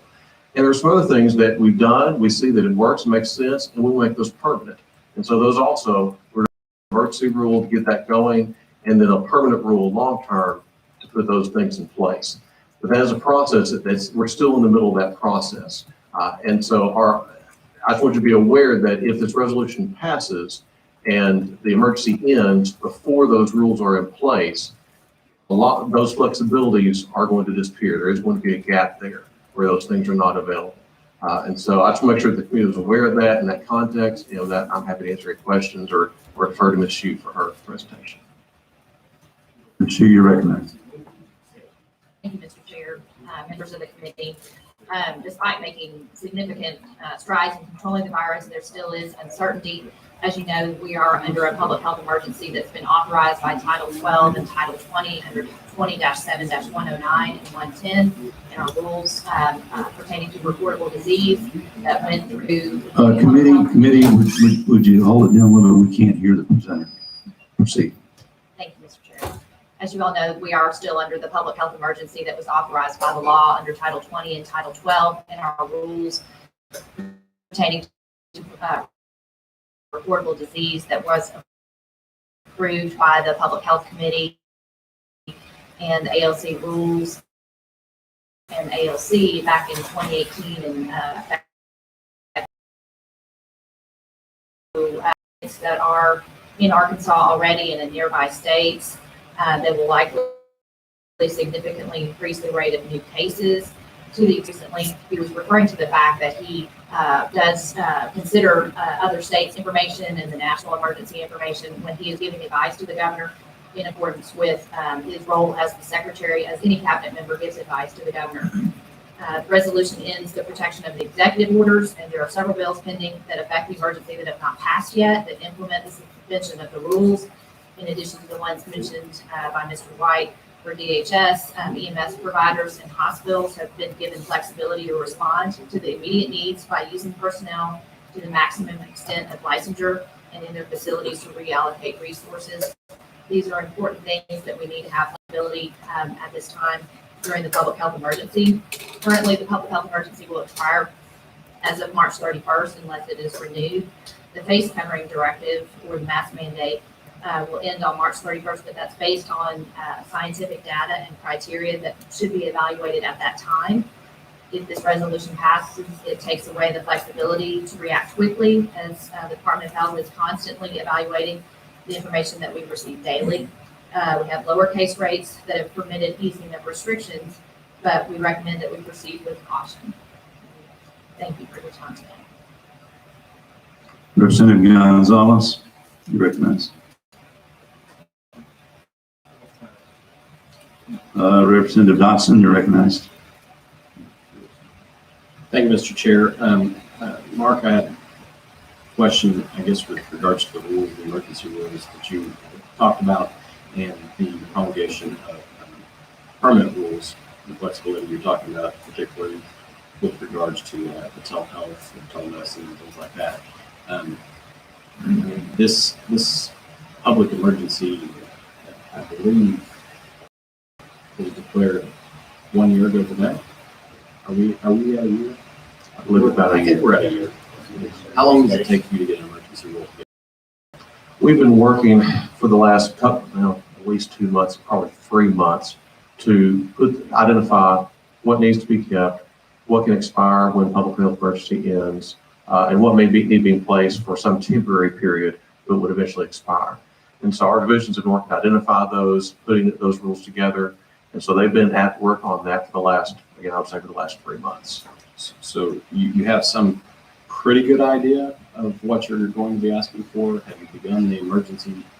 Yes, sir. Rulemaking process and the permanent? Yes, sir. And I would expect that what we bring to you is going within a matter of, if not days, in just a few weeks. I think we're close. I think you could do it within a couple of days, if you really try.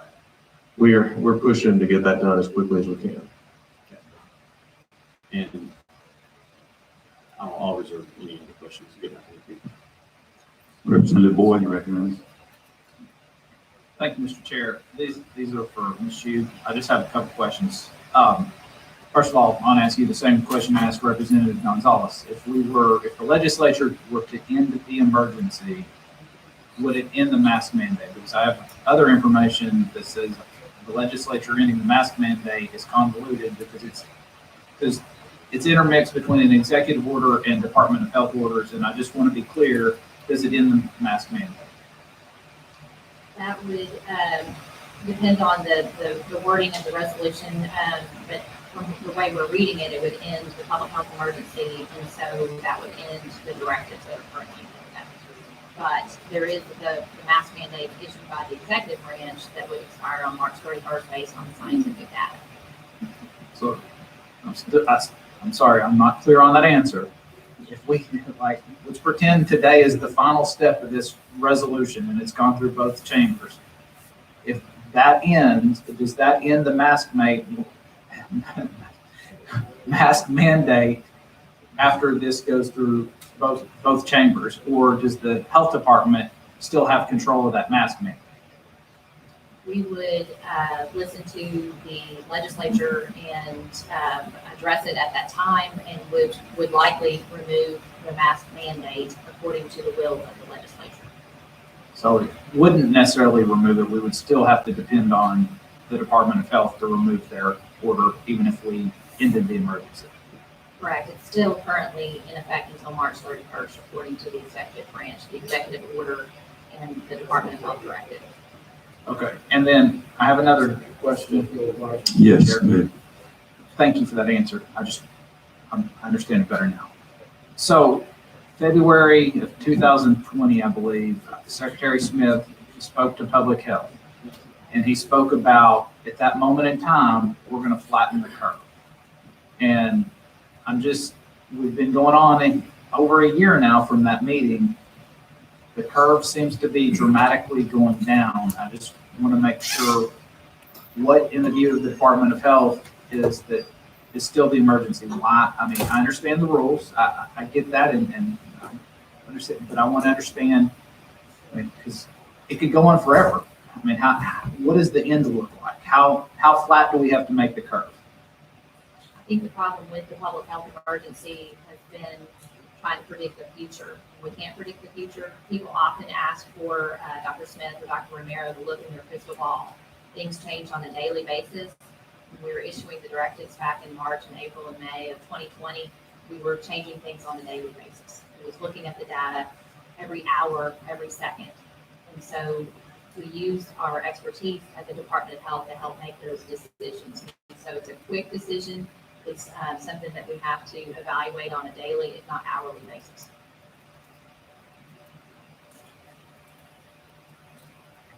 Representative Ferguson, you're recognized for a question. Thank you. I'm not near as concerned about the mask as the unintended consequences. I just want to be clear what they are. You're saying Medicaid will no longer pay for COVID testing? Did I hear you say that? That's my understanding, that our ability to pay for the COVID testing right now, we have rule suspensions in place to do that. In order to continue paying for COVID testing, we would have to go back and amend our existing rules, which, as I said, we're in the process of doing that. We will have an emergency rule package to you all to accomplish that, but it's not there yet. And does that include treatment for COVID? It would include some treatment, and what's specifically referred to is the use of monoclonal antibodies, because that's not something that was envisioned in the remaining rules, and so we had to make a special accommodation for that. What about the, may I ask another question, but what about the fiscal impact of pulling down federal dollars? Aren't some federal dollars dependent on us also having declared an emergency? Tell me about those. Sure, we're receiving additional federal match on Medicaid right now. That's tied to the federal emergency declaration. So the state emergency declaration should not have any bearing on the continuation of that funding. What about any of the other federal funding? Are there any other federal dollars dependent on us being declared an emergency? I can get you that information. I will have to follow up with my chief financial officer as far as all the COVID CARES money. It's my understanding that there are some tax implications for businesses, but the businesses would have to speak to that. Okay, thank you. Representative Dodson, did you have another question? Yes, thank you, Mr. Chair. This was for you, Laura. I was in a meeting a week or so ago with Dr. Romero, and he had mentioned something about the criteria that they were looking at for March 31st to, I guess, advise on with regards to the masks mandate, and had mentioned what that criteria was. And at that time, he said that we were currently below that, to where we're heading that direction. And when asked, he had said that we were there for about 3 weeks at that time. That was a week ago. Have we risen above that since then, or are we still there? Are we now 4 weeks into that, having met that criteria where March 31st is going to be? The criteria of which you speak is the 7-day average of testing positivity remaining below 10%. If the average is 7,500 that are tested daily, And then also if the testing is below 7,500 average specimens daily, then the number of hospitalized patients would be an indicator. So that in that case, that it would be fewer than 750 hospitalized patients that would be the trigger. It's my understanding that we're currently under that rate. But again, we would ask that we would proceed with caution and be looking at that data on March 31st. So it hasn't risen above that. I mean, it hasn't fallen below that, I guess, technically, in the last week since he gave that update. So we are now 4 weeks into having met that criteria. I would hate to speak to the data as I don't have that with me currently at hand. It does change on a daily basis, and I would hate to say something on the record that would be incorrect, but I'm happy to follow up on that. Yeah, thank you. Okay. I don't see any other question, but I have one, and I'm a little confused here on the executive orders. I guess on February 27th, the governor made a statement that he ended all the orders except the mask. So is that the governor's executive orders, and is there a difference in the governor's executive orders and the Department of Health executive orders? My understanding is he did change some of the directives to guidance, but the declaration of emergency is still in place. And as I understand, that's what this resolution undoes, is it undoes that declaration of emergency. And that's what allows us the authority to suspend rules. So the declaration of an emergency, the mask requirement mandate is still in effect. What other things are still in effect? For us, it would be those rule suspensions that we put in place around Medicaid, around some of our other areas, to allow for these additional services and flexibilities that are needed for due to the pandemic.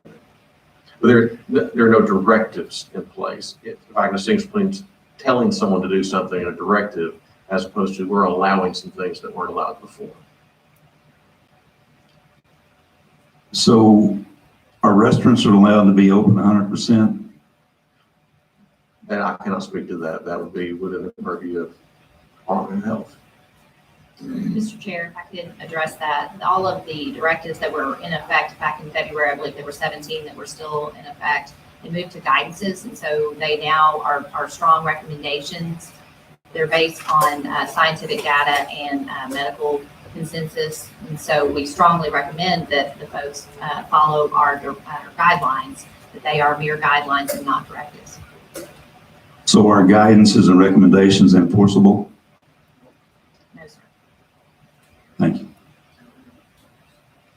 Representative Ferguson, you recognize. Yeah, I'm sorry. I'm just trying to get this clear in my head. We can still have a declared emergency, but get rid of the mask mandate and other things and still have a declared emergency. Am I right? Those things could be lifted and still have a declared emergency. So we keep things like the medical payments for COVID and testing in place. Is that right? Correct. And some states have done that. Yeah, thank you. All right, any other questions? All right, thank you for your comments. Okay, Representative, are you ready to close for your resolution?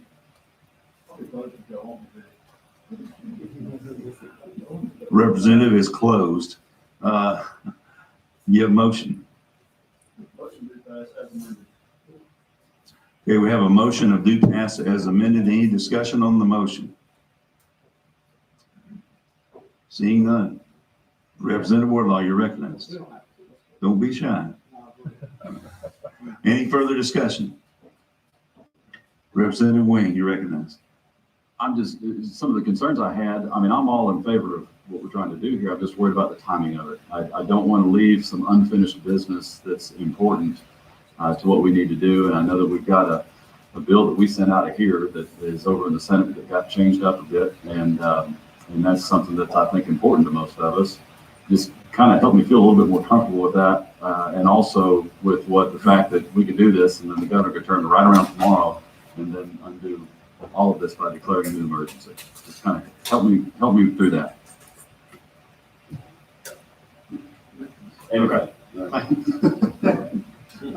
I wasn't sure if I was recognized for discussion on the motion or not. To your concerns about the timing of it, I think, you heard him say that the funding is, if the funding is the issue, I guess I need to know more about what your concern is on the timing. If it's a funding, that's not, from my understanding, that is not tied to us being under a declared state emergency. It does have to do with some of these rule changes, and being able to suspend the rules.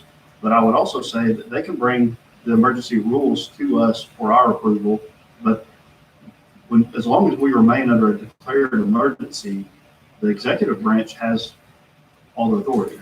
So if we remove the emergency, then it puts us back into control of it. I don't see that we lose any type of funding. I guess that wasn't funding as much, but things like telemedicine. That we haven't put that check mark yet on the things that we need to take care of as a legislature. And I didn't want to get this in front of that and then have us have some regrets later. If we pass this out of here today, you have my word, I'll hold it up until we at least hear the telemedicine bill and decide whether we want to pass it or not. That way, the legislature will have a say and we can move on from there. Representative Miller, you're recognized. Thank you, Mr. Chair. To me, this comes down to the simple thing. For a year now, this stuff's been going on. The first couple of weeks were pretty crazy. I know all of y'all were getting calls like I was at schools and trying to figure out what we were going to do and whatever. I literally have not heard from one single constituent of mine saying, hey, please make sure we stay in a state of emergency and we have all these regulations and mandates and directives. Please, I beg you, Josh, call the governor, ask him to mandate some more stuff. I've not heard from one single person in my district saying that. I have heard from many saying the exact opposite, and who were very frustrated, as I was, when I would turn around and say, I'm as worthless as things on a bore hog. Because, I mean, we're in a state of emergency. We're not even consulted. We've gone through a year of not even being consulted. Now, I understand that we can pass this out here tomorrow and there can be a new one issued. But by God, I think it's time that we stick up and say, hey, next time, consult us. So for that, I'd ask for a good vote on this. All right, any other discussion? Representative Payton, you're recognized. Just real quickly, I want to remind everybody, it's been a year with special session. It just seems that it's being drug on forever. So, thank you. All right, seeing no further questions. The motion is do pass as amended. All in favor signify by saying aye. Aye. All opposed, nay. No. Ayes have it, motion passed. Roll call.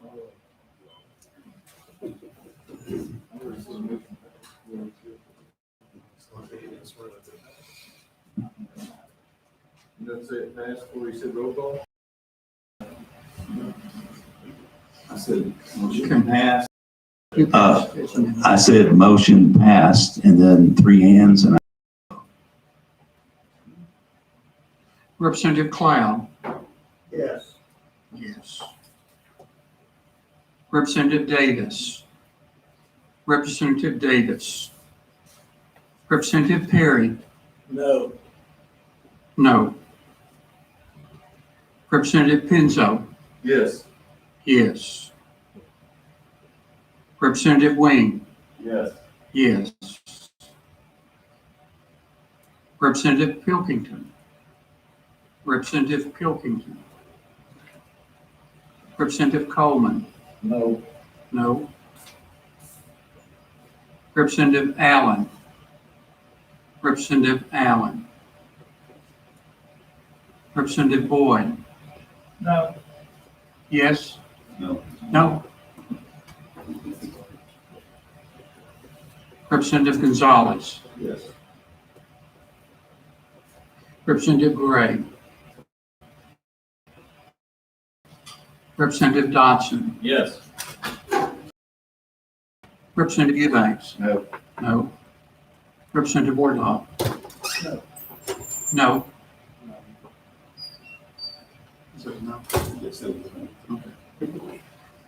Vice Chair Ferguson. No.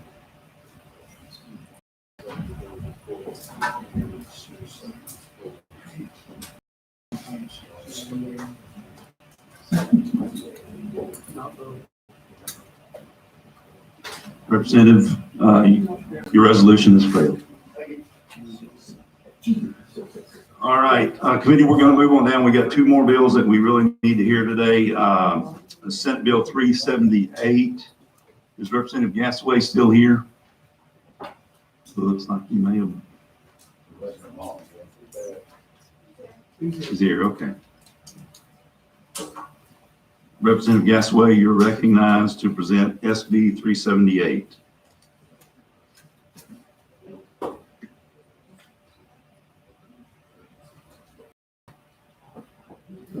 Thank you, Mr. Chairman. What I would ask, and pointed out an issue to me earlier today about this bill and how it may function given whether we adjourn or whether and stay in session or whether or not we actually adjourn and end the session because of the redistricting issue that's kind of looming out there. There's some question about whether we'll adjourn or whether we won't, and whether we do or not under this bill would affect whether or not issues related to the funding are considered by joint or whether they're considered by council. And so I think what I'd like to do is hold off on that one until we have a more clear picture of what's going to happen with regard to adjournment. And so if with the chair's permission, I'd like to set this one aside for the moment and then but only proceed with SB 379.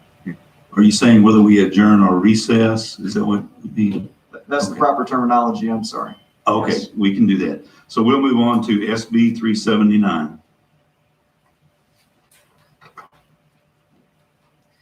Thank you, Mr. Chairman.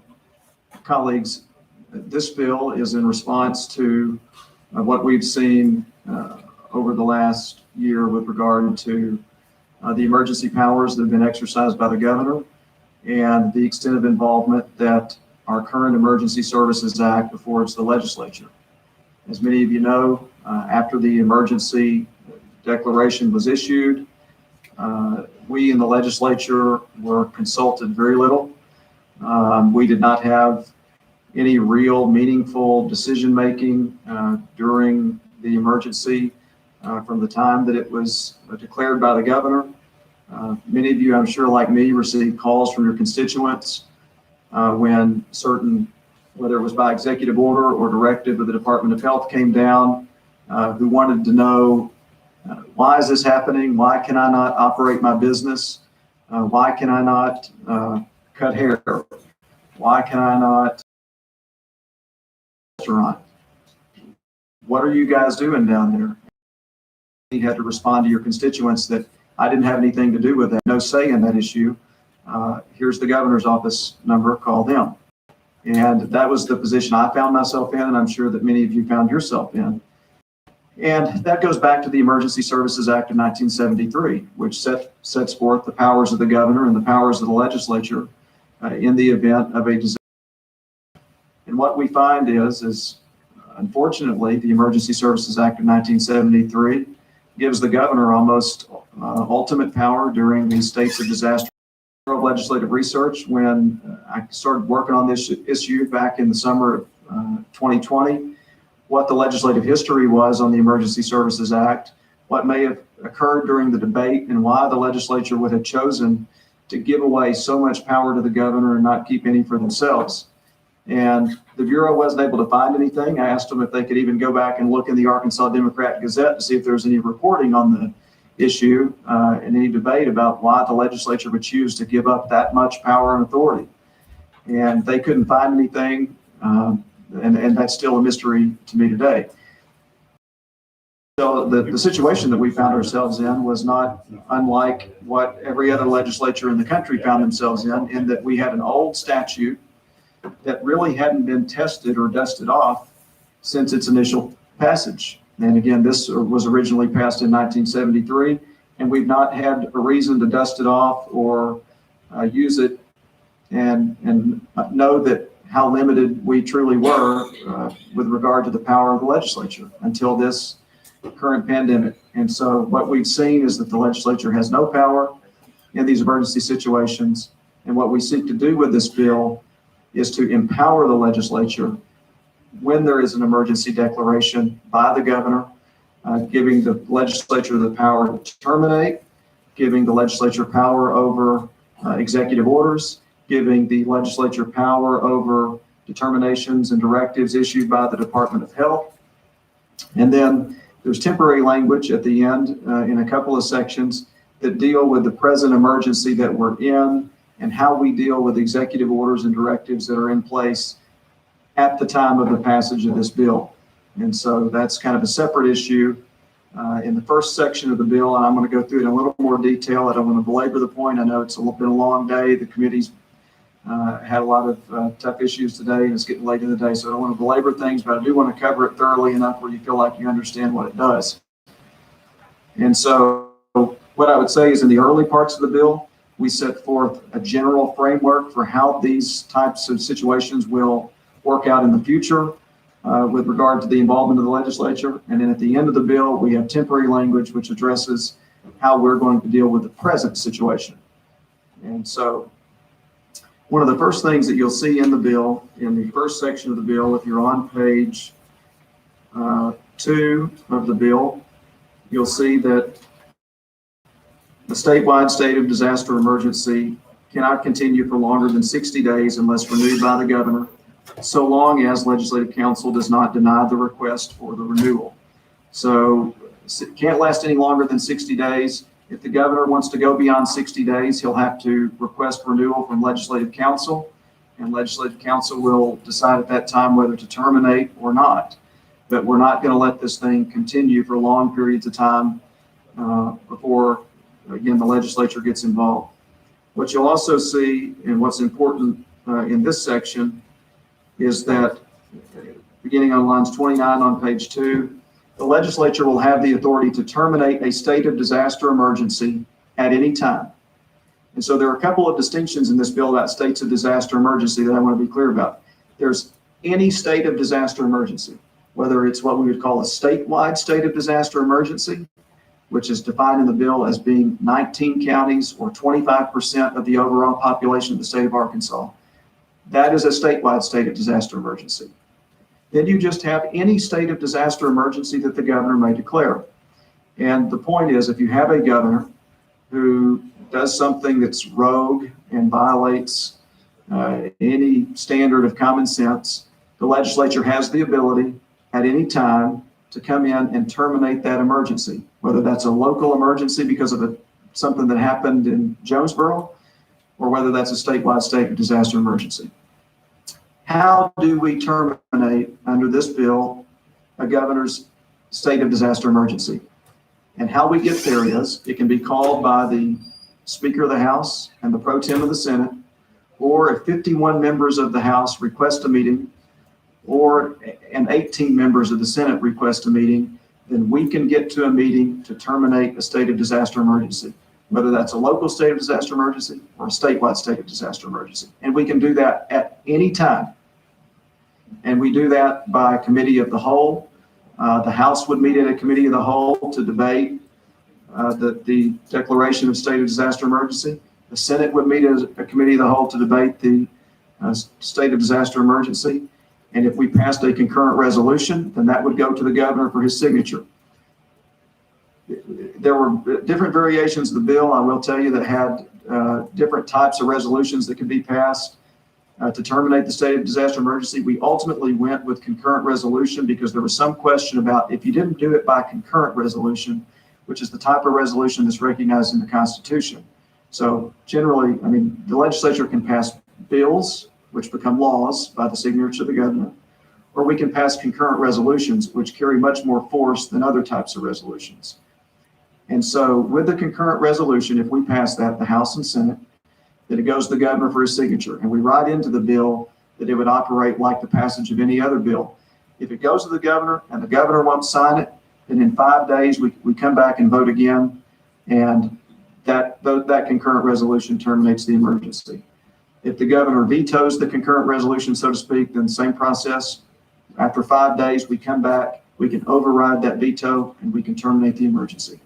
And I want you to keep in mind, that can happen at any time, okay? And that's any emergency, local or statewide. And so that's the first section of the bill.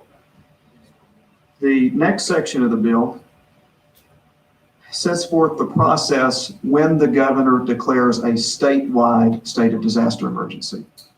And so again, we define statewide state of disaster emergency, and we define that as affecting 19 counties or more, or 25% of the overall population of the state of Arkansas, according to the most recent census.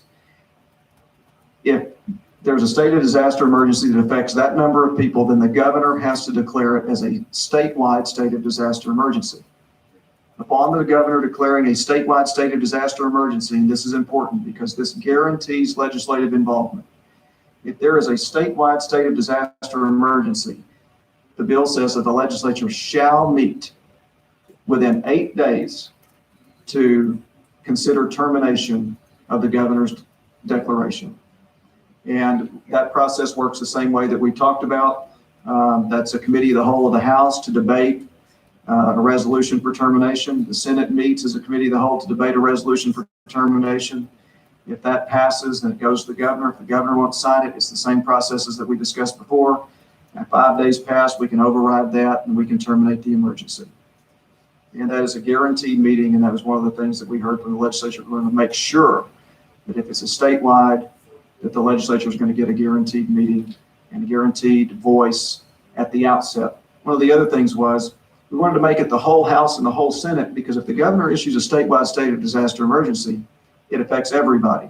And it's at least at one point in this process, everybody's senator and representative ought to get a vote on whether or not it should be terminated. And so that's why we set that out from the outset, and we do it at 8 days. Thereafter, if the governor wants to renew the state of disaster emergency, that goes to legislative council. And the governor has to submit a letter to council stating that he desires at least 10 days prior to when the expiration date of the statewide state of disaster emergency. He has to submit a letter to council stating that he wishes to renew the emergency. He has to state in that letter the rationale for why he wants to renew that emergency. And then legislative council will meet to determine whether or not to terminate the emergency or not. It'll have to be the entire legislative council. Legislative council can't designate or can't delegate that to a subgroup of legislative council, but it's going to be the whole legislative council that votes on those renewals. And again, a renewal can't last longer than 60 days.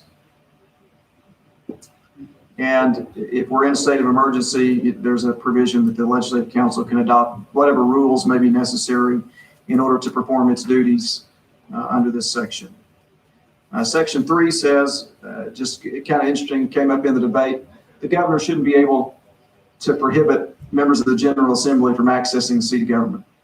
If you have a state of disaster emergency and you had a governor at the time who wanted to kind of act as a tyrant and say there's no ingress or egress inside the Pulaski County, and the legislature couldn't get here to perform its duties.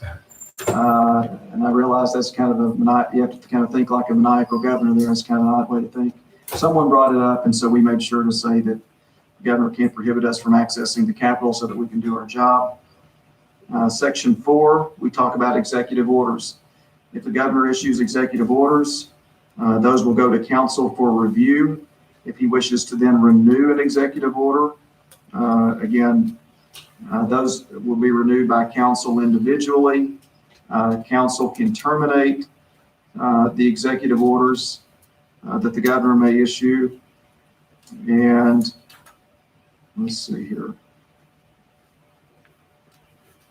If the governor does issue those, they're effective immediately until it's terminated by a majority vote of the legislative council.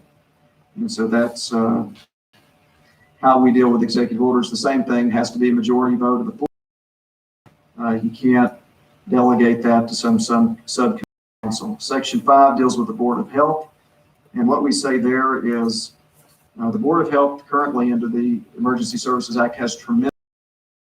When you look at what kind of power the Board of Health has, the Board of Health every man, woman, and child in the state of Arkansas to take some legislative oversight over that kind of just extraordinary executive power. That's what you'll see in Section 5. The Board of Health can adopt directives like we've seen in this instance. If they do, one thing that we thought was important to add, they can't combine those directives. In other words, it's like we've seen in pieces of legislation around here where someone puts the poison pill in a directive or in a bill. They have a bill that's full of really great things that no one could ever vote against, and they put that one thing in there that nobody's really for, but they feel like they don't have a choice but to vote for. We specifically prohibit the Board of Health from being able to do that. They cannot combine multiple subjects or directives into a single directive. They have to be individual. Again, those directives under the emergency will become effective immediately because part of what we had to do was try to balance the need, and there were conversations with the governor's office about this, but the flexibility of the governor's office to manage an emergency, the flexibility of the Board of Health to respond to an emergency with appropriate legislative oversight. So if the Board of Health issues a directive, it's good immediately for 30 days. They will go to executive subcommittee, much like rules currently do, and that happens very quickly within the first 4 days for review by executive subcommittee, and then they remain in effect unless the majority of the executive subcommittee terminates them. If that doesn't happen, they have to do like the governor. They have to request of legislative council renewal. They have to do just like the governor. They have to submit a letter stating why they want to renew the directive, and then council will consider termination of those directives. Council chooses to do that. Same way we operate with the governor. You can't delegate that. It has to be a full vote of the quorum of legislative council. And again, that's what you see in Section 5. That's taking control and some authority over the Board of Health. And so I'm going to try to speed this up. We're at the temporary language and we're getting close to the end. Temporary language is how we deal with the current emergency that's in place. If there is, in effect, on the effective date of this act, should we pass it, a state of disaster emergency, then that follows the same procedures that we set out earlier in the bill. So that means the full House and the full Senate within 8 days after passage of this bill are going to vote on termination. Okay? And if the governor seeks to renew, then it'll have to be submitted to council thereafter if we don't terminate it at that initial meeting. Same thing with the Board of Health. If there are directives in place, this actually operates a little differently. If there are directives in place at the time that this bill passes, those directives have to be submitted to this committee, Public Health. And Public Health can meet. So there were lots of directives. Now we know the governor has they've done away with essentially all of those directives. If there are directives in place, then this committee meets with whatever other subject matter committee that in that directive, whether it be education, transportation, there were a number of them to consider. Then they would review them, make recommendations to council. Would vote on each of those, whether to terminate those directives. And then if they did not terminate them, then the renewal process every 30 days to council for renewal would work the same way. There is an emergency clause on the bill. If we pass it, it becomes effective immediately. And with that, I'm happy to answer any questions. Well, Representative Gasway, just let me say that I know you've done a lot of work on this, spent many hours on this, and Senator Hammer as well, and done a good job. I know you've met with many departments and individuals, and so appreciate your work on this. Committee, any questions from committee? Yeah, Representative Clyde, you're recognized. Thank you, Mr. Chair. Thank you, Representative Gasaway, for all the hard work. I can't imagine. Just allow me to kind of pick your brain just a little bit, if you would. You made the statement, quote, that we were consulted very little, meaning we, the legislature, unquote, and that you'd even referenced the Arkansas Democrat Gazette to try to get some information. So just let me read this quote from the Democrat Gazette, since you referenced it, from this week. This is from Dr. Romero. He said, quote, "I wish state representatives and senators had really championed the use of masks and the use of mitigation. There were people that didn't think of this as a major issue," unquote. I really didn't have, as a legislator, the opportunity to champion anything.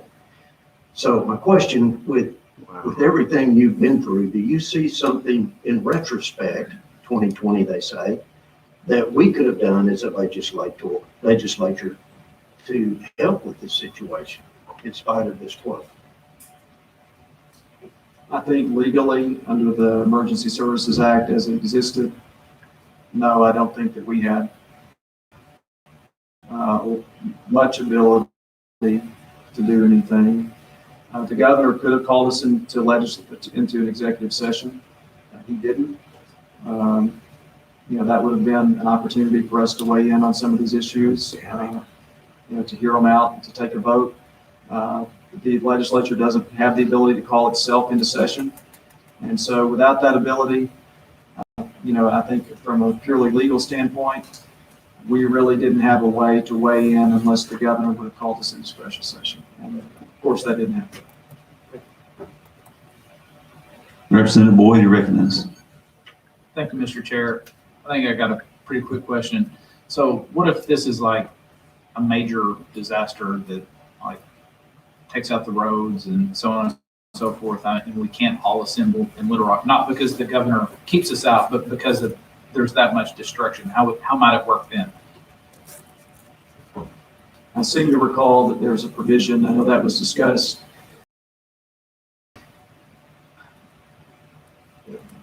The legislature can adopt rules to deal with those types of situations. Of course, we have our House rules, we have our Senate rules, and we really need to be thinking along those lines if we don't already have those types of emergency provisions available in our existing rules. Of course, you can't bind the future legislature, but we need to look at the rules that we have, and if we ever find ourselves in that circumstance, how we can respond. Whether that's remotely, vote by proxy, vote by or other ways. I think those are things we need to look at. You recognize for a follow-up. So just to clarify, so those things we really should be thinking proactively and addressing our House rules once this becomes law. Yes. Okay, thank you. I think that's a really good question, Representative Boyd, because in some natural disasters, like an earthquake up in our part of the state, there might be instances where nobody can go into an area. That could happen here at the Capitol. And what you're saying, I think, is a remedy for that we should develop a rule in that case. Yes. So that's a good question. Any other questions? None. We have no one signed up to speak. Did you have a question, Representative? Is there anyone here to speak against the bill? For the bill? Representative, are you ready to close? I am. Thank you, Mr. Chairman. I do want to say, and I think I left this out of my initial remarks, that this is not a criticism of Asa Hutchinson, so to speak, in the way that he's handled this emergency. The governor had to make some very tough decisions. I think what we all feel like as a legislature is we want to ensure that we're consulted. And the current law as it exists does not provide for that. And the people's representatives deserve the opportunity to weigh in on these issues. These issues have affected the entire state, and the people's representatives and their senators, the people's branch of government, deserves to be involved in these issues and from the very outset. And so that's what this bill seeks to do. And with that, I would appreciate a good vote. Representative Johnson, you recognize. Have a motion of due pass. In committee, I think the discussion's been good here, but we didn't know what a pandemic was None of us are old enough to see one. I don't think anybody's over 100 here, but it's been 100 years since we had one, and we should learn from that process. And I think that's what we're doing here in developing policies that can help us through the next one. So I think it's a good policy. So the motion is do pass. Any further discussion on the motion? Seeing none, all in favor, signify by saying aye. Aye. All opposed, nay. Motion carries. Congratulations, your bill is passed. Thank you, Mr. Chairman. Thank you, committee. All right, committee, thank you. All right, Representative Boyd, you're recognized. Representative Boyd is going to present HB 1136. Is that correct, Representative Boyd? Yes, thank You're you. recognized. I'm sorry, Mr. Chair, I've had people here for 2 days. Go right ahead. You're recognized. There's an amendment to adopt that just, it addresses a concern that some of the self-insured plans had. So There is an amendment coming around. You want to explain your amendment? it just resolves some of the concerns some of the self-insured plans had, like the universities on this particular bill. Is there a motion on the amendment? I'll make a motion to adopt the amendment. Have a motion to adopt the amendment. Any discussion on the motion? Seeing none, all in favor, signify by saying aye. All opposed, nay. Motion carries. Your amendment is adopted. You can represent your bill as amended. So this is a bill to require hepatitis C during screening during pregnancy. It's important to help make sure that it's important for healthcare to catch hepatitis C early, and it can be transmitted pregnancy during the pregnancy or delivery. And so this bill will mandate that. Of course, if the mother says, no, I don't want to be screened, she would the chart. So in essence, that's what it does. Been out there a while. Lots of people have seen it. There is no known opposition, and I'd appreciate a good vote.